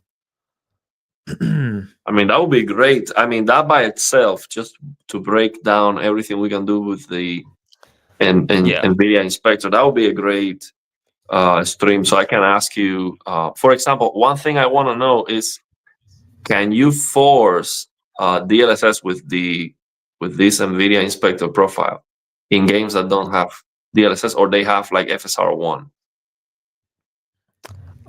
So the only games you can add DLSS to are games that have like another upscaler that you can kind of hijack, and you have to use like a DLL to do that, not Inspector. What an Inspector can do is it can update the DLL and it can override the preset. Like for example, a lot of like all these options are in the normal Inspector, but they're not documented and organized. So for example, there's a command that people didn't know about called that I named SR Scale Factor. What this will do is it will override each preset. So this is kind of like forced DLAA, but it overrides like the specific preset. So like if you use like 67% quality, that'll set like every single tier, like ultra performance and balance to quality mode. Balance, it'll set every performance tier to balanced. So like if you're missing a specific option from a game, like quality's not there, you could force that. Same thing with ray reconstruction. you can change the rendering resolution from DLSS, so you can make it run at full resolution while DLSS is at a lower resolution using this. That's very useful. Go Yeah, ahead. a lot of people don't know that, and a lot of people don't know that. And I also have, if the preset's not used, I put unused next to it so that people know not to use it. Like RR, for example, ray reconstruction, it doesn't support preset K yet, which some people don't know. So I just have preset J right here.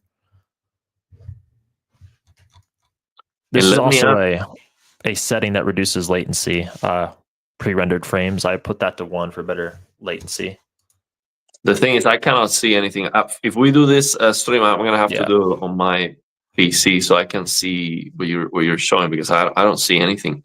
But let me ask you, how can they do a DLSS mod for Elden Ring? Someone told me the other day, and it's like an old mod I didn't know about. How did they add a DLSS to Elden Ring if it only had TAA before? Well, I mean, you can always, mods can do anything pretty much, but like it just requires more work. Like I'm talking about like a more universal solution, like Cyber FSR that hijack DLSS in any game. You just drop the DLN and it just replaces DLSS with FSR. Like a current upscaler has to exist if you want it to be drag and drop. But if you want to do it manually for each game, you can, but it just takes more work and you have to do it on a per game basis. But is that a work that I can learn how to do, or would you? No, there's only like 2 modders that do that. It's takes a lot of skill. Oh, really? You need to learn how to code. You need to learn how to code and stuff. So it's not easy. I mean, I think that would be something very, very important. Like, I don't know that Far Cry, the Far Cry 6 has that, for example. We have like FSR 1, which looks terrible. Is it possible that you can, there's like a spammer in chat. I'm not sure if you want to ban them or something. I didn't notice that. Let me see. Yeah. Oh, they're like sending. That. Oh, yeah. Yes, yeah. I was about to send a link to my profile inspector thing, so I just thought I might tell you about that. That's weird. Yeah, I don't know why they would say that. All right, there's if anyone wants to try my version, they can try the fork. You can also just drop. You don't have to use my fork. You can also just drop the custom names file into normal profile inspector if you want. That works as well. Okay. I mean, that's good stuff. I think we have to call the attention about that a lot more. Do like something dedicated with higher quality, maybe, or even a video. That would be great. Show the NVIDIA inspector profile stuff that you have. So the NVIDIA profile inspector revamped. Yeah, the Unreal Engine codes as solutions for some of the common problems with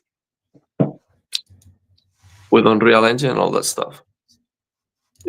Your links never show up for me, someone is saying. Yeah, it's probably because they're links. Links don't typically show up in chat because of scammers and stuff. Oh. Yeah, we're gonna have that on the description of the live stream when we finish. You can send it to me. I will have that. Yeah, I'll send it to you in the private chat or wherever. Yeah, I mean, that's good stuff. Let's leave it there, man. Thanks for everyone here who show. I think let's read some comments before we finish. Yeah. As an end user playing games, for those fine lines, hair, grass, and fences, VSR has the best image quality, AMD. And DLSR on Nvidia for more performance, while still getting the super sample benefits. Let me ask you, you said the other day that DLSR at 99% was like neutral or 100%? About the smoothness value. Uh, Yeah, that's I typically like. I wrote like a DSR resource. Let me pull it up so I can see what I wrote. I wrote it on motion clarity, so I got to remember what I said. All right, DSR. All right. So yeah, I have like recommended sharpening values, and I have comparisons. So here's like motion comparisons. Like here's normal DLAA versus DSR 4x ultra performance. Ultra performance with 4x is performing better, and it looks so much more clear. And DLDSR also looks clear. But yeah, 100 sharpening or 100 smoothness on DLDSR is pretty good because it's already naturally very sharp. But typically I use like 80 or 75% is what I typically use. Okay, because I saw a Digital Foundry video right, at the very beginning when it came out, and Alex was saying in The Witcher 3, he said that the default 33% was okay. Way too sharp. Yeah, 30. He said that it was like adding a little bit of anti-aliasing, and it was kind of okay. So I never tried that too much. On the plasma, sometimes I lowered even before 30, below 33% to get a little bit sharper. But I never increased it too much because I thought it was gonna be blurry. No, I would, if you like it sharp, I would try like 75%. I mean, if you don't think there's any over sharpening art, the reason I don't like it too much when it's too sharp is because DLDSR has like a slight painterly look for it, like with the way that it scales uneven pixels that looks similar to like FSR1 or something. And if it's too sharp, it brings that out. So like 75% is like around, what it might look like without DLDSR. So it's pretty good. But yeah, I think you can also, the games where I've used that are games that look so blurry anyway that it's like, yeah. I typically use DSR 4x just because it doesn't add any of that like painterly look to the game, and then I'll just use like ultra performance DLSS with it, and that's just how I do it. But the performance cost is different for games. So like for example, in Stalker 2, I got 42 FPS with DLAA, and I got 56 with DSR 4x and DLSS ultra performance, and it looked better, and I got a 33% performance uplift. But the performance varies because not every game scales linearly with resolution increases. Like games that use ray tracing will scale up the rays with it, so you actually have less performance with a higher output res and lower internal res. And the thing is, I'm at 4K, so 4 times 4K as 8K. That's a lot of. Yeah, your VRAM. Yeah, it runs out of VRAM. Yeah. Yeah. Yeah. So DLDSR is great for you, but on the 5090 you might be able to get away with DSR. And, let me see if I can. Certain games. We have again this. This person spamming here in the chat. I mean, this is so weird. I don't even know how to ban people here. Okay, here it is. Ban user and delete their comments. It is so weird. I don't even know. I didn't even know how to ban. It's gone. So thank you very much. We got a super chat. I'm playing around with Skyrim and Nvidia settings. MFAA setting cleans up the textures. Is this possible? How a DX1011 game can be even more beautiful? MFAA, that's like a very old anti-aliasing right from the PlayStation 3 era, I think.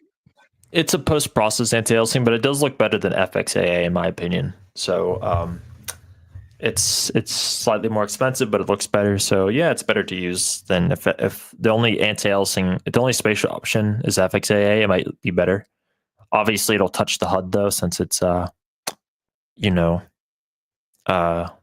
it's applying to the whole game image, and since it's not in the game itself. But yeah, if you're playing Skyrim, I'm pretty sure that's DirectX 11 or it supports the DirectX 11 mode. So you could use these my inspector and override the settings. I'll show you the settings that I use when I'm using like a DirectX 11 title or whatever. So I'll use like SSA 8 times and MSAA 16 times. I'll enable MSAA transparency. I'll click override any application setting. And then I might also force anisotropic filtering to 16 times, and I'll change ambient occlusion to enabled quality. Just helps improve the visuals of those games. Yeah, and I guess for a Skyrim, everything works. All these tweaks with the inspector profile, they all of them work, right? All of them work with what? With the Skyrim, because it's an older game that didn't have, Yeah. before the TAA era.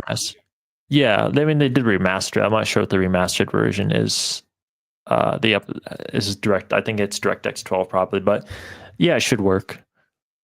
So someone's playing Skyrim now probably because of the new Avowed is so bad. People comparing it with the Skyrim, and Skyrim has a lot of things superior, which is crazy.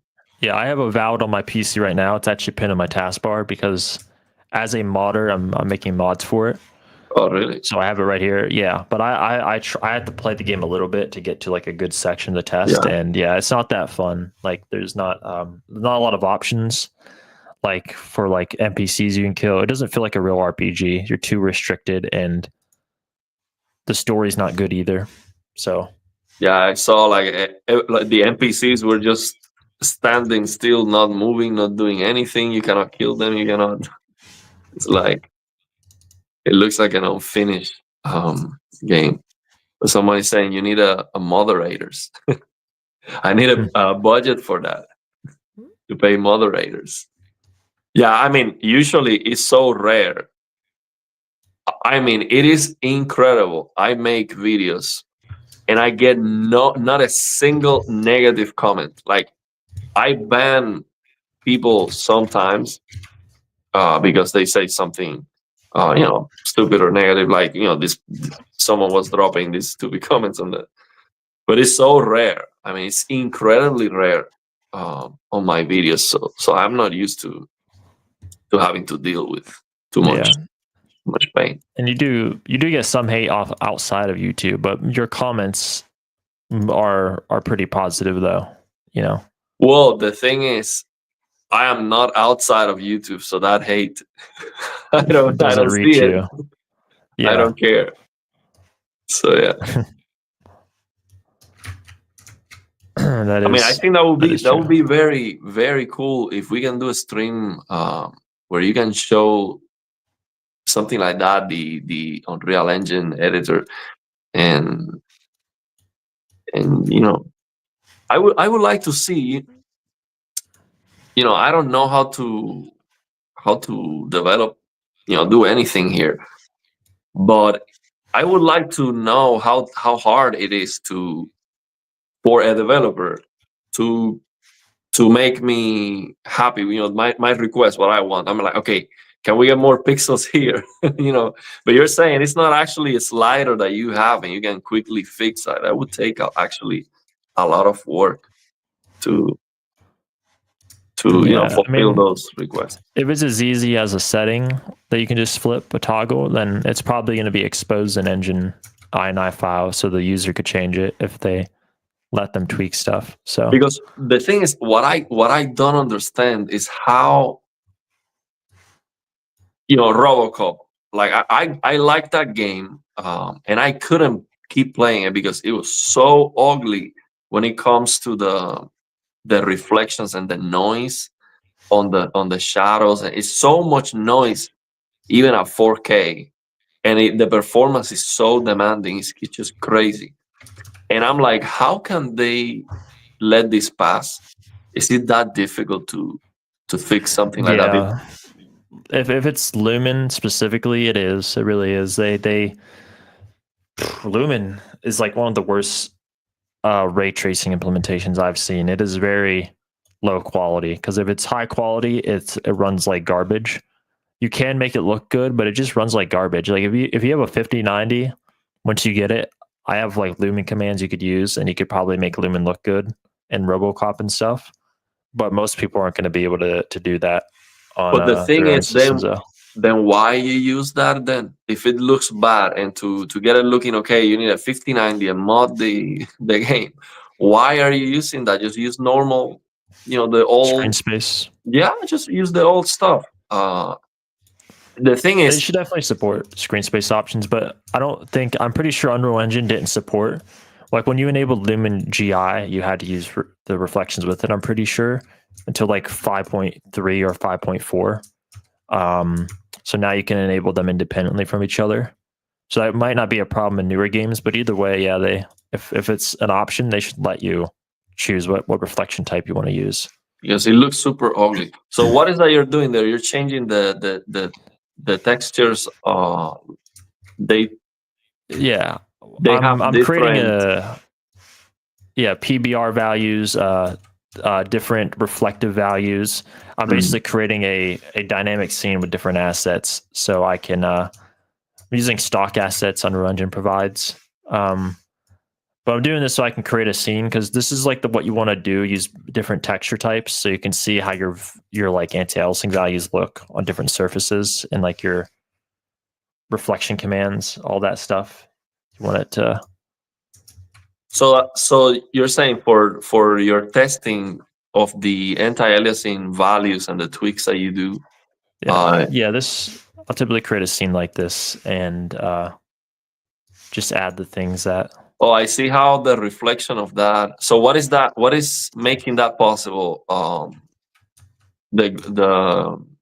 when you change the texture to be more reflective, and I noticed the reflection.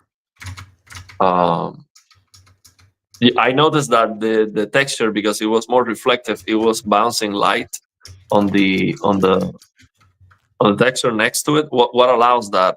The global illumination or the screen space? Yeah. That's global illumination when that happens. The light was bouncing. The light bouncing through the reflective texture. Yeah, if you're talking about like how like a blue light will bounce off a wall. Yeah. It's global. That's global illumination. Light like is more complicated. It doesn't just hit one spot and then it lights up that spot. It bounces off that spot, then reflects ambient light of that same color somewhere else.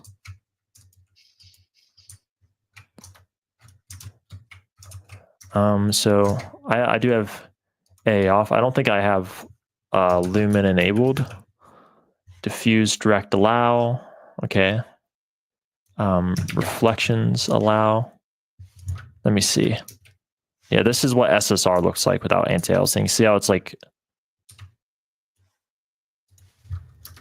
jitters? Like, oh yeah, that's what I'm talking about. Yeah, I mean, even on my phone here, it's so small, I can't see that. It's just a mess. So how do you fix that? I mean, you show me RoboCop right there when you make it look so noisy. Yeah, so how you're supposed to fix it is this command, but it doesn't always work. I haven't tried this command in 5.5. I didn't see it in the patch notes though. But you're supposed to turn this to 1 and it fixes it, but as you can see, it doesn't actually do anything. It just does nothing. And then yeah, so as you can see, I'm trying to enable Lumen reflections, but it's not enabling unless I have Lumen GI on. See, but so now it doesn't look very, very sharp. It looks like rough. The reflection doesn't look as nice as before. Yeah. So what I try to do to improve reflections without anti-aliasing, because this looks like really bad, is I'll use this command right here, and I like a value of 0.85 because it's a little more reflective, but it's not as noisy anymore. Also, what you See, do it's is less you noisy. change the reflectivity of the texture. Yeah, you can change the material of the texture. Also, one reason it might look blurry is just because these assets are kind of stretched, like they weren't meant for objects these sizes. Because I'm using stock assets on like big, so the texture resolution is low quality. Yeah, I see what you're saying, That but creates some blur. but basically the solution you're offering is not to increase resolution or anything. It's just changing the surface itself. Well, there's different quality levels for lumen reflections that will run at lower resolutions.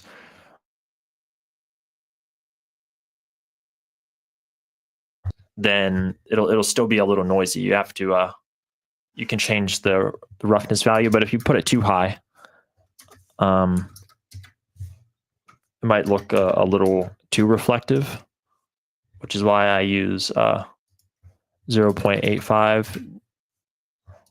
It's not updating, I feel like. And I wish I could see what you're doing there. It's so small on my phone. We have to do one where I'm on my PC and I can see all this stuff. But the thing that is, would be nice to do sometime. the thing is, I would like to show. I mean, I would like to do like a streaming show. Okay, let's take a look at RoboCop, and then you show in engine. Okay, this is the problem with RoboCop. This might be what they are using. Okay, here's the solution. Boom. And even better if you can just use a command on the engine and fix that, or if you don't have to brute force with a 5090 crazy resolution to fix that. Because I think this ugliness that we see in games sometimes is so obvious. It is so in your face that I cannot understand how the developers let that go. Because I much rather lower. I mean, what's causing the problem? Lumen or any advanced ray tracing or whatever? Turn it off. Just turn that off. I much rather have a PlayStation 3 looking game that have a game like RoboCop with those super ugly, noisy shadows and reflections, and it's so distracting. Yeah, you're not wrong about that. It is really distracting. What I'm trying to do is I'm just recreating like a preset so you can kind of see what this does. Yeah, and again, And again, the thing is, I want to play the game. Like I like the game. For example, this RoboCop. As an example, I mean, this happens in many games. Just the one that comes to my mind. I like the game. Really like it. I don't know why it has these super ugly things, and then performance is very bad because if the frame rate was super high, you might think, well, they just tried to make it run very fast. That's why it doesn't look great. But no, performance is like super. Okay, we got again. I don't know why we're getting this. Someone was leaving. Yeah, I banned it again. So we got another super chat. Thank you very much. What about LOD bias seams? Don't start on my inspector. So you touched on that on the Nvidia profile inspector with the LOD bias. What is that you do with that? I see on the Nvidia control panel there's an option to clamp or allowed, something that has to do with LOD bias. Like what would you recommend for that? On what can we do with that setting? That can improve texture quality, but it can also like introduce more aliasing. But the main reason I documented it is like if you are using like some sort of mod that adds like FSR or DLSS to a game, like there's like mods for Resident Evil that will do that. It doesn't have automatic LOD support, so you could override the LOD bias and so that the texture quality is appropriate for that. Okay. So yeah, so if you're using DLSS quality, use the DLSS quality LED override, and yeah. All right, I was just Sounds putting good. normal and off so I could switch between them real fast to show you what like the lumen settings might look like by default versus some tweaks I have. Yeah, it does look better. Let me see. XAA. Yeah, I see a lot of noise with that reflect. So what is that you're doing there before and after? This is default. I can see like right here there's noise, like where I see the shadow. Oh, I see. Like and I also see at the edge of this, like the edges of objects of reflections, like the edge of this reflection is noisy, and also the cube just looks noisy in general as well. But this makes things less noisy and more sharp, other than the low resolution asset I'm using. Also, I also cut off, like right here, if you see some of these cans, I cut off how far the rays trace to reduce noise in the distance. Let me look at this surface right here. Yeah, this surface looks really bad with default values. Looks a lot better with that.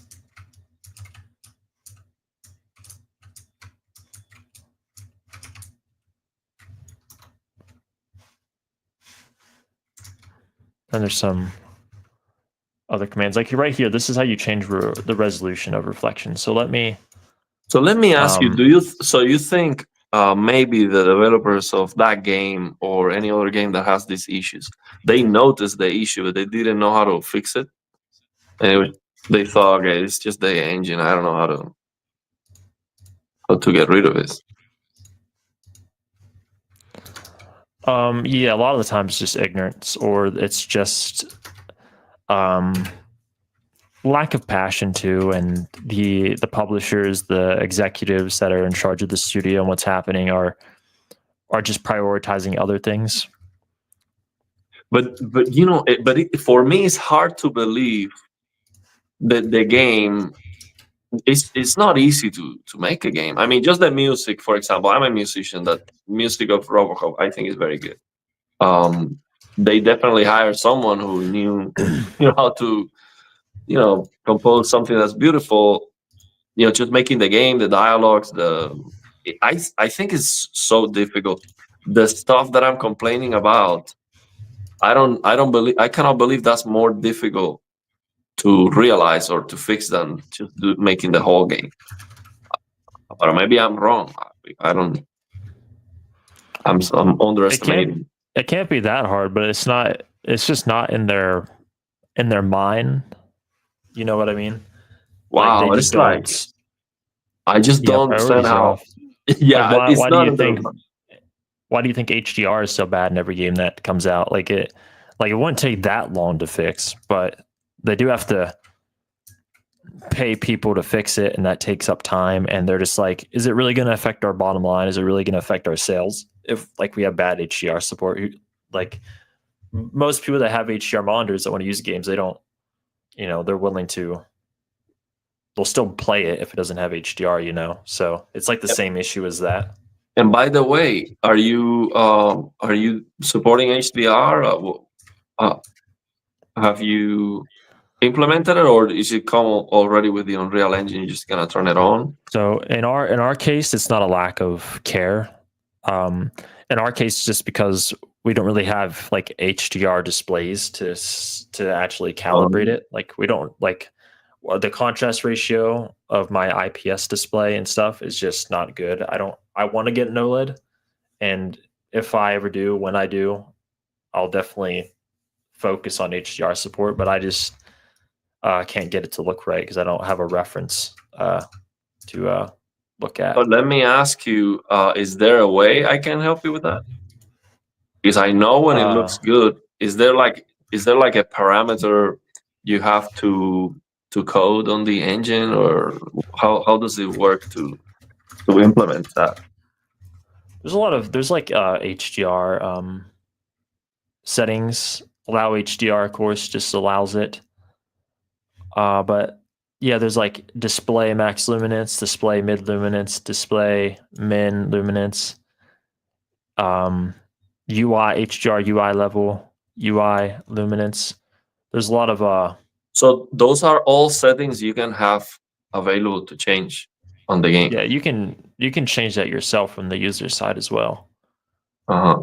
So There's what's also the color commands if you want to change like the color grading of the game, like how much blue is in the scene, like color max, color mid. So you can recolor grade the game and change the brightness levels. but my question is like what is the work you have to do? Like, can you just enable HDR and offer all the options, and then that will be enough? Like, I can test it for you. If you do that, I can just just try it and tell you, hey, this looks correct, or I see the gamma looks wrong. Yeah, maybe you could just expose these options to the user and just say, fix it yourself or like figure it like, What and get it to can work. do is if I have the option to try it, I can tell you I think these are the values, at least for the the midtones and all of that, and then they just have to adjust the peak brightness. If we get the rest of the values right, you can have those by default already set. Yeah. I mean, Yeah. for me, that's Then very that's easy actually, to. I don't mind that sounds like a good idea. I might try to see if I can hook you up with like a early like access to the game so you could test that. Because like Yeah, here sure. it is I would in love to do that. I mean, for me, that's very, very easy to do because I mean, I've been like 2 years focusing in HDR and making it look good. So for me to set the settings that look good, and I have my S90D is actually it looks amazing. When it comes to it looking correct, it's just absolutely unbelievably good in comparison with any other display I have. So I know it's a very good display to judge, I believe. But I can also try it on the monitor. I can try it on the C1. So I have 3 different displays. I have a monitor, QD monitor, the TV, and I have a WRGB TV. So oh I yeah, think that should. that would come in handy. I'm gonna look into that once we start developing the UI more because we kind of just have like a play game button. Once we develop the UI more and we add options like that, we can have you test it out and find good HDR values. What does it? So if you figure it out, it'll like work for every HDR capable display. Yeah, because see, with HDR, the most important thing is near black and the midtones. So when you have the thing is when you increase the peak brightness, I don't know what is the tone mapping that the Unreal Engine does. So you see on Reshade, you have different tone mapping standards or methods. So there are some tone mapping ways that are designed to preserve the highlight details. So when you lower the peak brightness, then the midtones also go down, and that's not gonna give you consistency. And on the other hand, there's a tone mapping way where you lower the peak brightness, and then what happens is you're clipping the highlights. So nothing changes.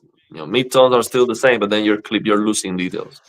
So there is one that's like in the middle, and on Reshade you can see the name of those. So I don't know what the Unreal Engine does. So, but that's what I can test. I can let me lower the peak brightness, and if I do that, and then I see that the midtones now look darker, then okay, something is not great. So I don't know if you can if you can integrate what Reshade does on Unreal Engine. Like sometimes, like can you, for example, if I use Reshade, can you just have that as the for example, if I tweak the game with Unreal Engine, I tweak the game using Reshade, using the Major Paint the Cactus add-on, for example, and I tweak that with Advanced Auto HDR to make it look good. Can you just like integrate that to Unreal Engine, or you would have to? I mean, it depends on the specific settings and how they like translate to the game. And the other thing, what I would need is if your game is dark all the time, that doesn't give me all the information I need, because I need at least a bright scene, even if it doesn't exist on the game.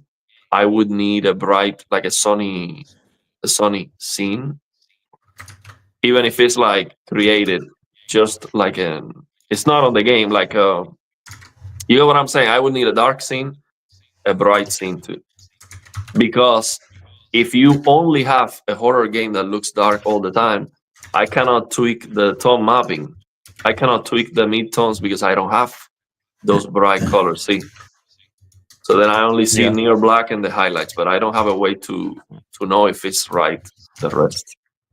Yeah, we don't. We have like street lights and stuff that can get pretty bright. So, you know, I think that might work if they're bright enough. But you have to see if it's bright enough or not. So you know a lot more about HDR than I do. But I trust your judgment. Yeah, I mean, I know I can do a good job there. I don't know why we're getting this guy. I don't know why. Is it like a new account, like a different username? I have no idea. I've never seen this. Well, what's the purpose? Yeah, I think it's either the same guy or you're just getting comment bombed.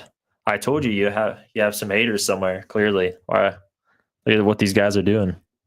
But I mean, this doesn't affect the channel.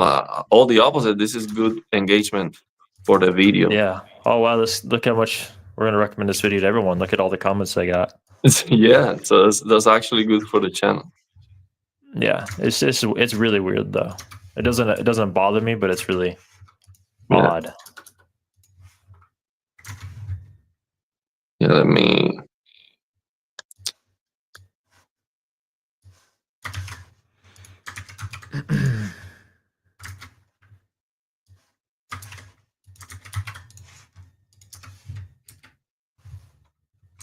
So yeah, I think that would be great, man. If I can contribute. Then if the HDR is messed up, then it was Ariel's fault. Yeah, I guess so. So that should be right. Yeah. So let us know if it is, and I'll fire him. No, it's not difficult, man. It's not difficult. It should be. It should be easy to get. I mean, I have tried. I focus on HDR so much. I immediately know when I open a game. I immediately know what's going on. The most difficult thing to fix is when I don't like the color grading, because I mean, what am I gonna do? There are some shaders on Reshade to help with that, but when they start adding this green color filter here and blue color filter over there, and you have no perfect blacks, then if you crush blacks, then you don't see on the darkness, then that's like a mess. So for me, the most important thing, especially if you have a horror game, you have to nail the near black visibility, but you don't want to raise that too much so it looks washed out. So you need to have the perfect, perfect balance there. So George is saying, I can't wait to play Lies of P at 240 frames per second when my 5090 arrives. Flame generation. Man. Yeah, so with this, oh shit. I mean, excuse me. I messed up. All right, there we go. Yeah, so right here, there's some color grading settings. So if I like put this at 2, you see how the contrast goes up. And if So I you put have this at color 1, grading settings brightness, on like the engine. brightness. Well, this is this is like right here. This is contrast. This is brightness, and this is like gamma. So that might be too high. This is 0.01. Yeah, it's washed out for sure. And I might like want to put this at 1.5. Maybe that's too dark. Maybe 1.25, 1.0. But for example, I think the contrast one is most useful. But for example, to judge that, I need a scene like that. So if you say, okay, here's the game aerial, it's all dark. I don't know exactly. I can make it look good, and if you don't have any bright scene, there, it's not gonna make a difference.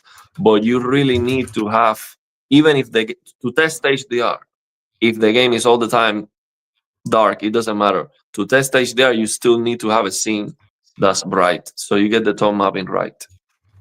Because then it's gonna be impossible. It's gonna be very difficult to detect the issues, but the issues are gonna be there with the tone mapping.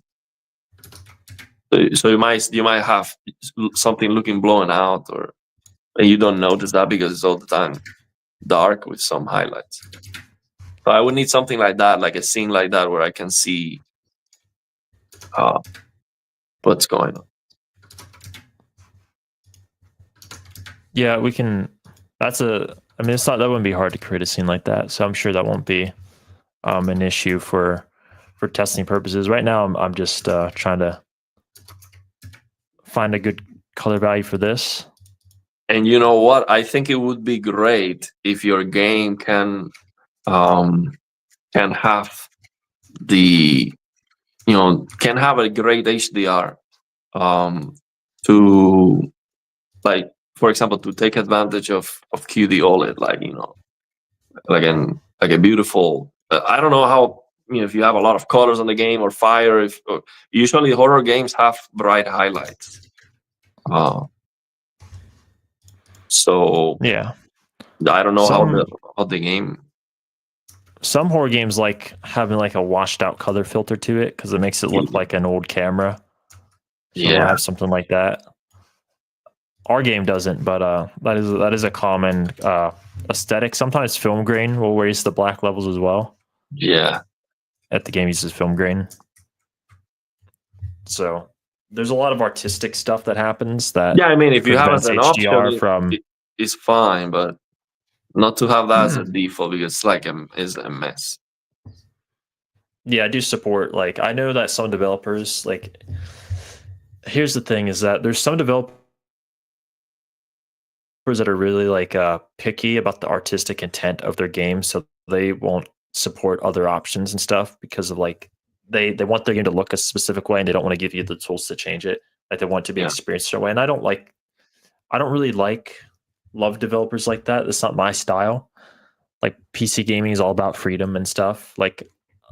If your way is superior and is the best way to experience the game, then let it be a choice. And if people agree with that, then they'll experience the game that way.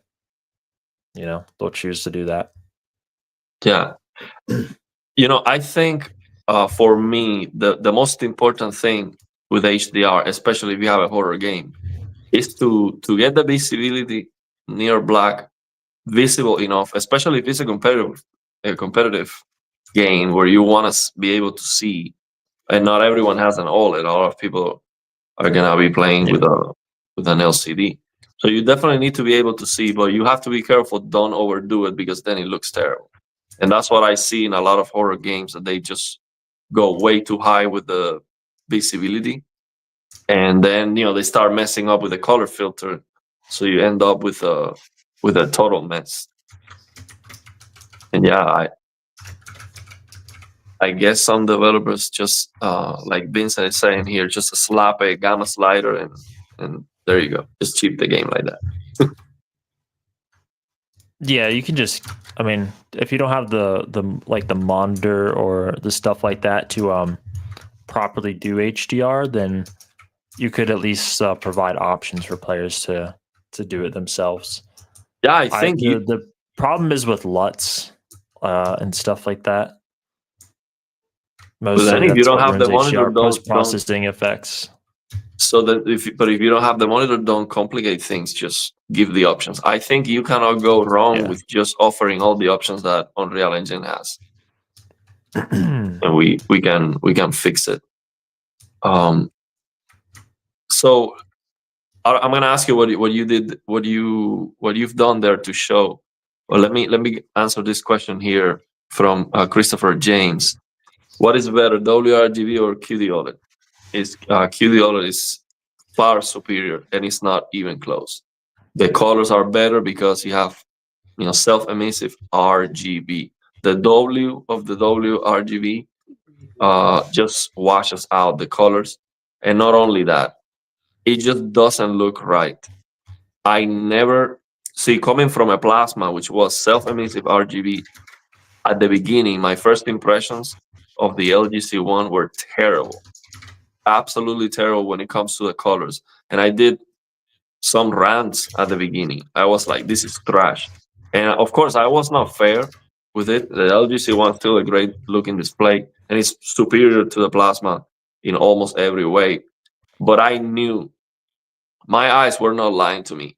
WRGB looks wrong to my eyes. And after I tried the QD OLED, which I thought I was gonna hate, for me QD OLED it just looks correct. Even if there's nothing going on, I don't need bright colors or bright highlights. Even if it's just 100 nits and pure darkness, it just looks correct. So for me, it's not even a thought. It's not even close. So the LG G5, for example, is going to be bright. It's going to be a little bit more colorful. The best screen coating that we have, period. Far superior to QD OLED when it comes to how black it looks. But still, QD OLED is superior. Now, would I get the G5 over the Samsung S95F? Yes, because I hate the matte finish so much. But the S95F is better still. So yeah, that's my take. Definitely a monitors. If you get a monitor, the WRGB OLED monitors have a matte finish. So that's a double no go. So yeah.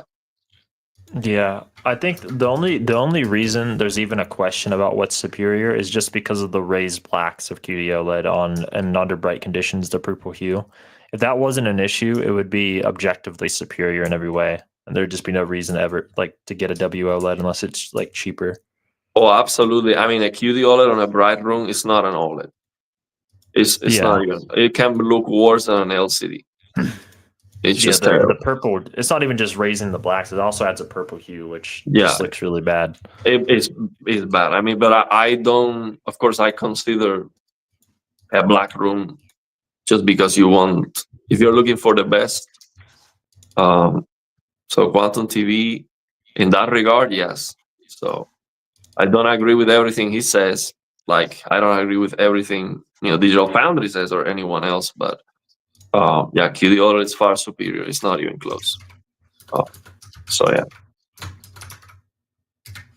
So what is that you've been working on there? So you've been trying to show the Robocop issue and the solution, or what is that you've been working on there? Well, see, I have a lot of commands I've input and I've been messing with. So this would be the default scene. Some commands aren't being replaced because I don't have them all on this list to override it back to default. But can you exaggerate so zoom in a lot on the reflection so I can see it on my phone? So I'll go right. Or right here, and then I'll do this. Is that what happens in RoboCop? The reflection dance like that? Yeah. Yeah. No, they don't. Yeah, but of course it changes completely the aesthetic, no? So, but is there a way you can fix the noise without changing the aesthetic of the? Yeah, I can try doing that. The smooth bias thing is the. But don't get me wrong, I much rather change the aesthetic. You know, if something looks ugly, I would change it if there's no Yeah. solution for it.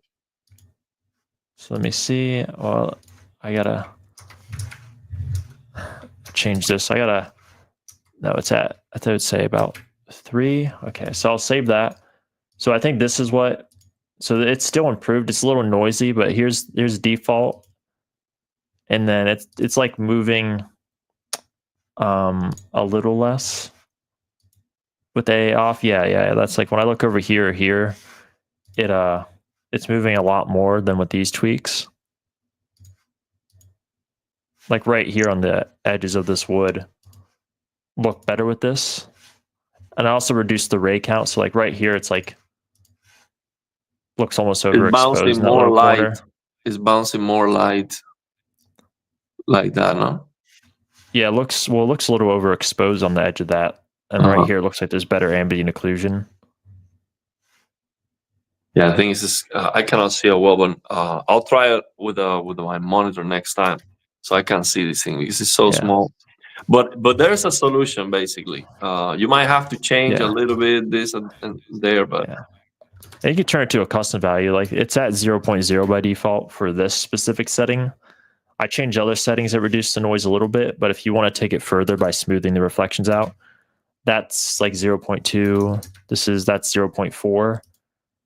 0.85 is what I use, but if that's too reflective, then maybe 0.3 is a nice middle ground, right? That's how it is by default, and that's 0.3. So that might be a good compromise, you know, especially compared to this. So I cannot see well to judge, but for what you're showing, they should be able to fix it. And it's just mind blowing how they ruin the presentation completely. With a lot of it's performance issues. That's why so it will be more demanding with your fix. It will be more demanding. Not in. Yes and no. There are fixes you can do that aren't more demanding. Like pretty much every fix in here isn't demanding except this one, the downsample factor, because that controls the resolution. One is like it's as high of a resolution as it can be. But most games use downsample factor 1, but some games like RoboCop probably put it to like 2 or 3 for extra performance. But so let me ask you, but this reflection that we're seeing, if you move that box, it's gonna, of course, it's gonna move. The reflection is gonna be changing. But if you are designing the game where you have things that will not move, can't you just use a cheaper solution? Like, is the cube map cheaper if you just, if that box was not gonna move, and I see now it updates perfect. But if that was not gonna be moved, if it was an asset that was just gonna stand there, wouldn't you have a cheaper option that would look a lot better, a lot sharper, like perfect, and it would be super cheap because it's not dynamic? So what? So yeah, I mean, you could use like SSR or.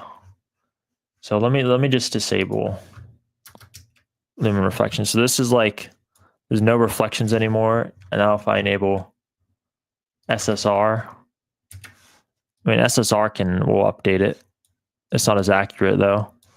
There's nothing quite as accurate as lumen, and SSR only looks good with like some sort of TAA. So there's downsides to everything in Unreal, but they and if developers don't have the time to change it, they should give you the options to pick your poison. But for example, like there are some games that have no ray tracing. I mean, I was playing the other day, Sleeping Dogs. It's a very old game. You go inside a club where there's a lot of neon lights, and I look at the floor and I can see, like if it was ray tracing, I can see the neon light reflections with the color and everything. And they are not on screen. And it looks incredibly good. It's such an old game. It's so easy to run. So what I'm saying is, do you have an option? What year did it come out? Huh? What year did it come out? 2000. I don't know, remember 13, 14. I don't remember, or 15. They could have been using planar reflections are probably the best reflections you can use that aren't ray tracing, but you can only use like one per game. So you have to choose the area you want to be at, like a big like let's say One? like a big ocean, like lake. Yeah, because like the more you have, the more demanding it gets, and it'll like get more demanding than ray tracing if you use too many. But they're really good reflections that capture the whole environment. Cube maps can also be good, but you got to put them in the environment, so it takes labor to do. Like So when I disable reflections, there's no reflections anymore. It doesn't default to cube maps unless you. so what? But a cube map is not like placing a texture, or just does it's like a mirror, no, of the It texture like that's on top. it basically SSR. You know, it obviously it takes the game camera and it reflects that what's in the game camera's view. So it's only rendering what's in your view. A cube map is basically like a picture of the environment that moves with you to make it look like it's reflective. So a cube map is like the cheapest form of reflection, and because it's cheap, you can run it at full res, and there's no But can you? dithering or anything. Do you have But access it's to not as it? accurate. But do you have access to that as easy as you've been changing the other options with Lumen No, and that requires more uh, labor. But the cube maps reflections can actually look really well if you use a certain type of cube map, like a parallax cube map, for example. Looks a lot better than normal cube maps. So this would be like a normal cube map right here and how it follows you. A parallax corrected cube map, which was like a developed by Valve, can look really good. So let me fast forward. And yep, now he enabled it. This is what the parallax cube map looks like. that looks amazing. I mean, I cannot see the defects from the phone, but that looks perfect. Yeah, like the problem with normal cube maps, most cube maps like most game engines use, is the size of the objects aren't that accurate, and they don't follow you that well. But in this scenario, see, like that's holding still. With normal cube maps, this light would be following you everywhere, so it would always be directly under you, no matter where you move, since it's image based. So it wouldn't But be it's like holding still physically now. accurate. But the thing is, Yeah, for me, it is better to have something that's not accurate, that is not aligned, but it looks good. It is not distracting. For me, that's better than yeah. to have something physically accurate that looks super blurry, pixelated, with shimmering and all the noise. Yeah, these cube maps look amazing, but of course, if your game's like dynamic, like a lot of objects move in the scene, then it'll look worse. But let me Of ask you, course. don't you think that it is bad to, if you have a toilet like that, to use the expensive solution if that toilet is going nowhere? I mean, yeah, if you can't blow up the toilet or anything, maybe your game should definitely support cube maps as an option, and you should probably invest in like getting the cube maps right, like this developer did. Because the normal cube maps, I mean, they're an option for sure, but they don't look that good. Like you see how it keeps moving, the Yeah, lights it underneath moves you with with normal cube you. maps. Yeah, Yeah, and the but I don't size find. is huge compared to lights above you. But the thing is, I don't think that's a big problem, honestly. I mean, I would be fine with it if it looks good. It's not accurate, but that's fine. In my opinion, that's fine. Now I see the problem. Maybe if you can destroy the toilet physically, then it's not gonna show. If you have a cube map, it's not gonna show on the reflection. It's not gonna be updated. It's just gonna keep the same toilet, right? That's the problem. Yeah, that's a problem with cube maps. But the cube maps look. I personally am a big fan of cube maps. I also think I think they work really well for certain art styles too. Like they might actually work better than SSR reflections and even with TAA, if in certain scenarios. So I'm a fan of them, and Yeah, I the wish thing is, more I games. sometimes I see very old games, and they looks that, and I'm looking at the reflection. I'm like, bro, this is like ray trace reflections, and it's so cheap. It's perfect. Why don't we have this anymore? And we have all the noise and super demanding dynamic stuff. Oh, it's pretty simple. I mean, the biggest reason is because efficiency is not king anymore. As hardware gets better, instead of this is why like PC games and stuff have always been unoptimized. Like people say games are really unoptimized now, but PC gamers have always complained about optimization, and they've also complained about how consoles have had 30 FPS targets for so long. The reason for that is because we're not investing in efficiency anymore, like, or really ever. Like maybe like in the 90s we were, but in early 2000s, but in general, when we get better hardware, we use solutions that are more convenient for developers, but more performant uh, on hardware. So better hardware equals faster game development, less money spent on development rather than more optimal solutions like ray tracing, full on ray tracing, even when it doesn't make sense, just because like you don't have to do anything. It just works, it's so much more effort. But let me ask Making you, lighting and all do that you stuff. think it's possible? Do you think it's possible to develop a game? I'm talking about, you know, PlayStation 3 level of scope that runs at 500 frames per second. Like you can advertise your game. Okay, this is how good my game looks, and it's just basically gonna run easily at 500 frames per second. Like it looks this good, and it's sharp. Like no blurry, nothing, no ghosting. Of course, it's like, let's say something like Prince of Persia 2, for example, something like that.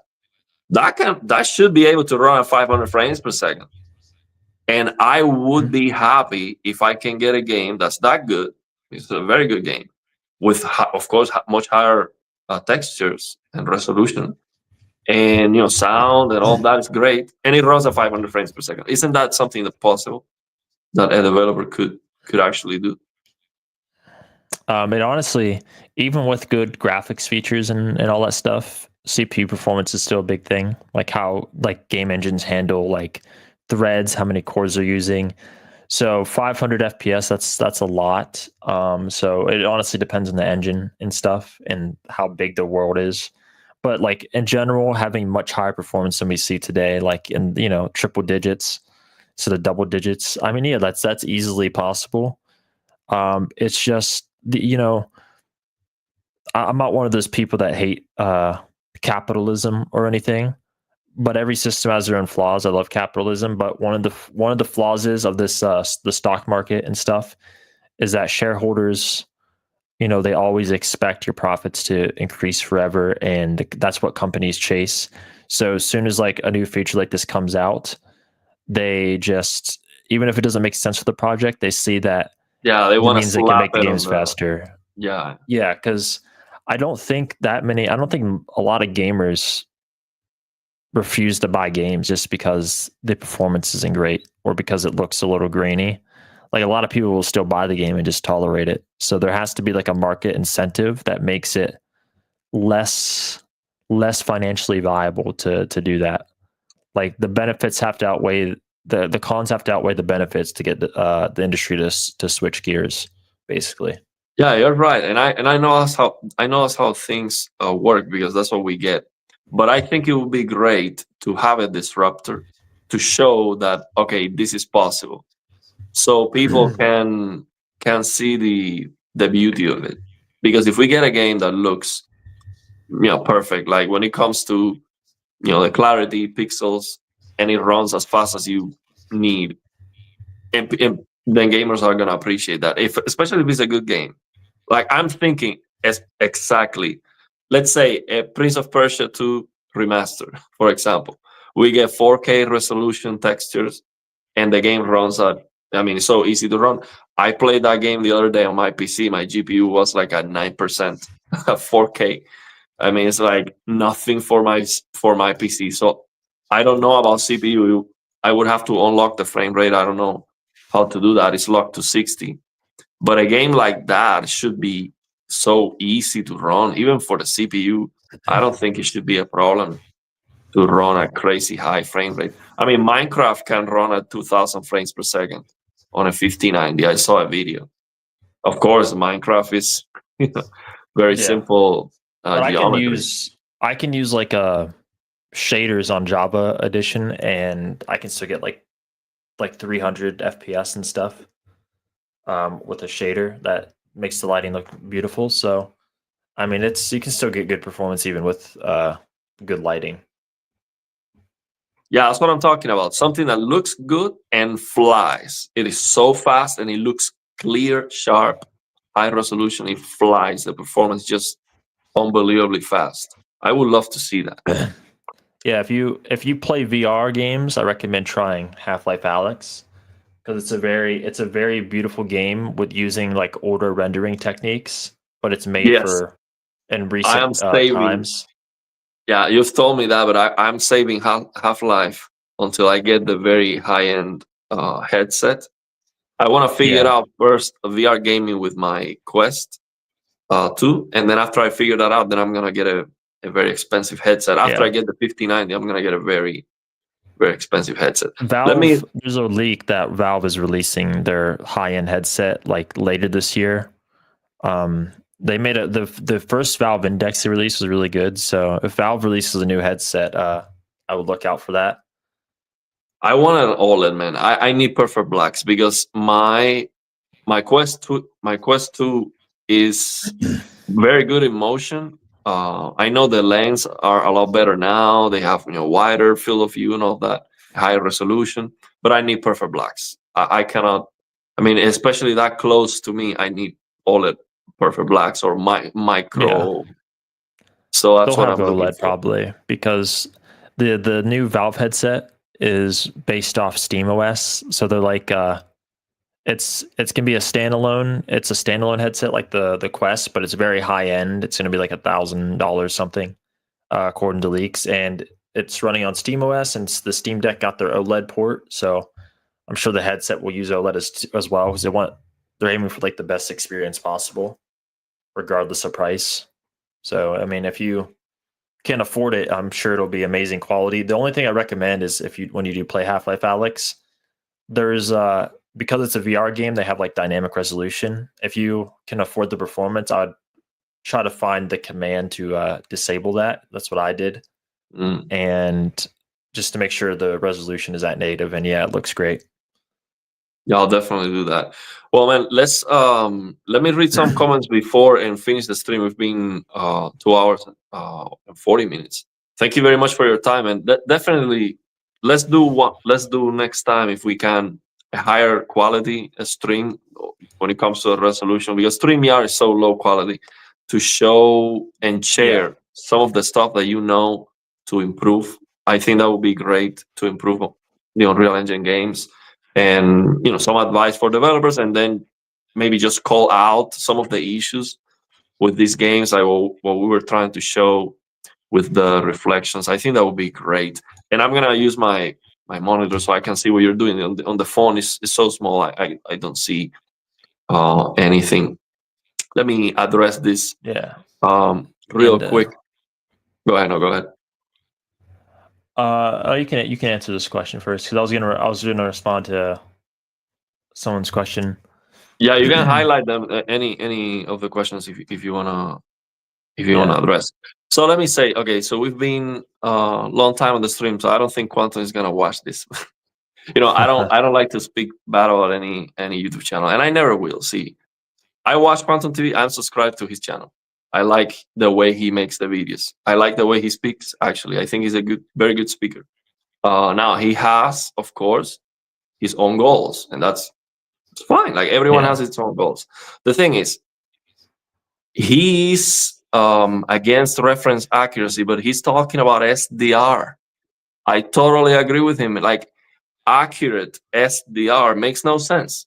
Why would you get a TV that's 2000 nits and then use SDR? That's nonsense. So, but the thing is, that doesn't mean accuracy is bad. For HDR, accuracy is very good, actually, because accurate HDR is going to give you the perfect visibility on the shadow. The shadow detail is going to give you colors that look correct. If you don't have accurate HDR colors, you're going to see skin tones that look red and all messed up, because HDR is so wild that you definitely need to be able to contain it. If you let HDR wild, it's gonna look so wrong because it's too much power. It's like you need to tame the beast. Okay, so for HDR, accuracy is mandatory because HDR is an absolute. There's a gamma curve to follow. So he's like, okay, there's no standards on HDR because we have this and that. There is a gamma. There's a PQ, the percentile quantization, PQ EOTF. So there is HDR is supposed to look exactly in a certain way, and it's supposed to be accurate, and that's how it looks the best. So when he's calling out reference accuracy and filmmaker mode and all of that, he's talking about SDR, and I totally agree with him in that part. That looks like trash because it's like, you have all this color, all this brightness, you're gonna lock that to 100 nits or 200 nits? Of course not. That makes no sense. So the other thing is SDR with something like he would recommend. It's not SDR anymore because you're getting it a lot brighter than SDR and a lot more colorful. That's like trying to do an auto HDR basically out of SDR. So that's my take with the way he complains and he presents these things. So yeah, so chromatic aberration, that would be, it would be great to learn how to remove it in some games. I have not played Far Cry 6 yet because it has chromatic aberration. I cannot turn it off. Yeah. Also, I hate forced post processing. huh? I hate forced Forced post-processing, especially that. That's like the worst looking one, chromatic aberration. It's just terrible. And by the way, have you checked the Armored Core 6 situation? I want to play that game very, very bad, but it just looks so bad. I haven't. Is that a free? No, it's not game? free. No. It's okay. That's probably why. I mean, it's a From Software game, Armored Core 6. The same developers of Elden Ring. It is such a great game, but when you move the camera, it's a mess. The comparison between static and moving is a mess. If you compare that with the TAA of Elden Ring, I didn't have a big issue with the TAA on Elden Ring, but in Armored Core is a mess. So I wish I could fix that to actually play the game. So so the other thing I want to address before we finish is the WOLED and QD OLED and all of that. Let me say, I might do a community post. Some people have asked me, hey, I have this QD OLED monitor from Asus. I don't know, settings. We can do a live stream if someone hasn't one of these new OLED monitors. We can do a live stream and you show me the monitor. We can do it live. You show me the monitor with your camera. You can share your camera. We go through the settings of the monitor, through the settings on Windows, the HDR calibration app, or all the settings in general. And I can help you figure out the tone mapping. We can use some test patterns and all of that. And we can share that with everyone. So if someone else has that monitor, can get something out of it. So I would be willing to do that with any of you. Basically, like, help you figure out the settings of your monitor or your TV, maybe if it's a TV. We can do that. I have a monitor. It's like a mid-range LG monitor that was like $300, 144 hertz. It's not great. Slow response times. I would ask you why you don't get an OLED monitor, but yeah, they are expensive. I mean, it's not like This is like we're talking about. Yeah, the cheapest one I can find is like right now was like $550, I think. Which is okay for OLED, but it's not one of the good OLEDs. It's like the 240 hertz WOLEDs. I see. So- No, get a QD OLED, man, for sure. Get a QD OLED. I mean, if I had a more once I have enough review samples and I make enough videos with them, I would give away some monitors because I don't need to have 6-10 monitors. So I would send you one if I had one to spare. I thought they asked you to send them back after No, review. the 360 monitor is mine. The next one they're gonna send me, I have to send it back, but that's not going to be the case every time. That's the case with that one for some reason, because they want to send it to more reviewers. It's the new, and they don't have availability. That monitor is out of stock everywhere. That's why, right? But yeah, there's gonna be a point where I'm gonna have more than what I can use. So I will send you one if I can. Yeah, that'd be useful for HDR mods. I would actually love to start making like HDR mods possibly, because like for example, I really wanted to make Nvidia mods for years, but I was stuck on an AMD GPU. And when I upgraded to an Nvidia GPU last year, I've made a lot of Nvidia mods. Like I have my fork of Nvidia Profile Inspector now and a lot of other stuff. So it's been real nice. Like I don't mind using AMD, or at least I didn't until I used DLSS. But the main reason I even wanted an Nvidia GPU, because I was kind of happy with AMD, it was just so I could do mods and support my audience definitely better. Like let's see, man. Hopefully I can get more. Honestly, if I want to get more review samples and stuff, I have to reach out, and I am not.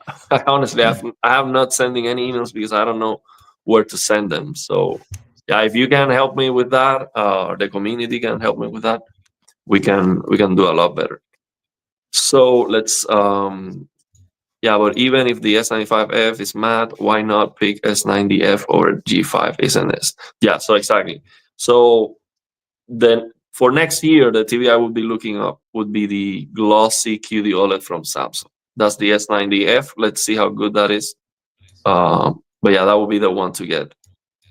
Just turn the lights off.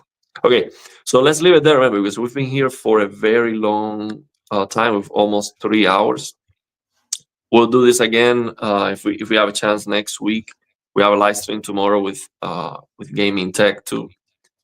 So yeah, do you have any final thoughts? Anything to share? AMD's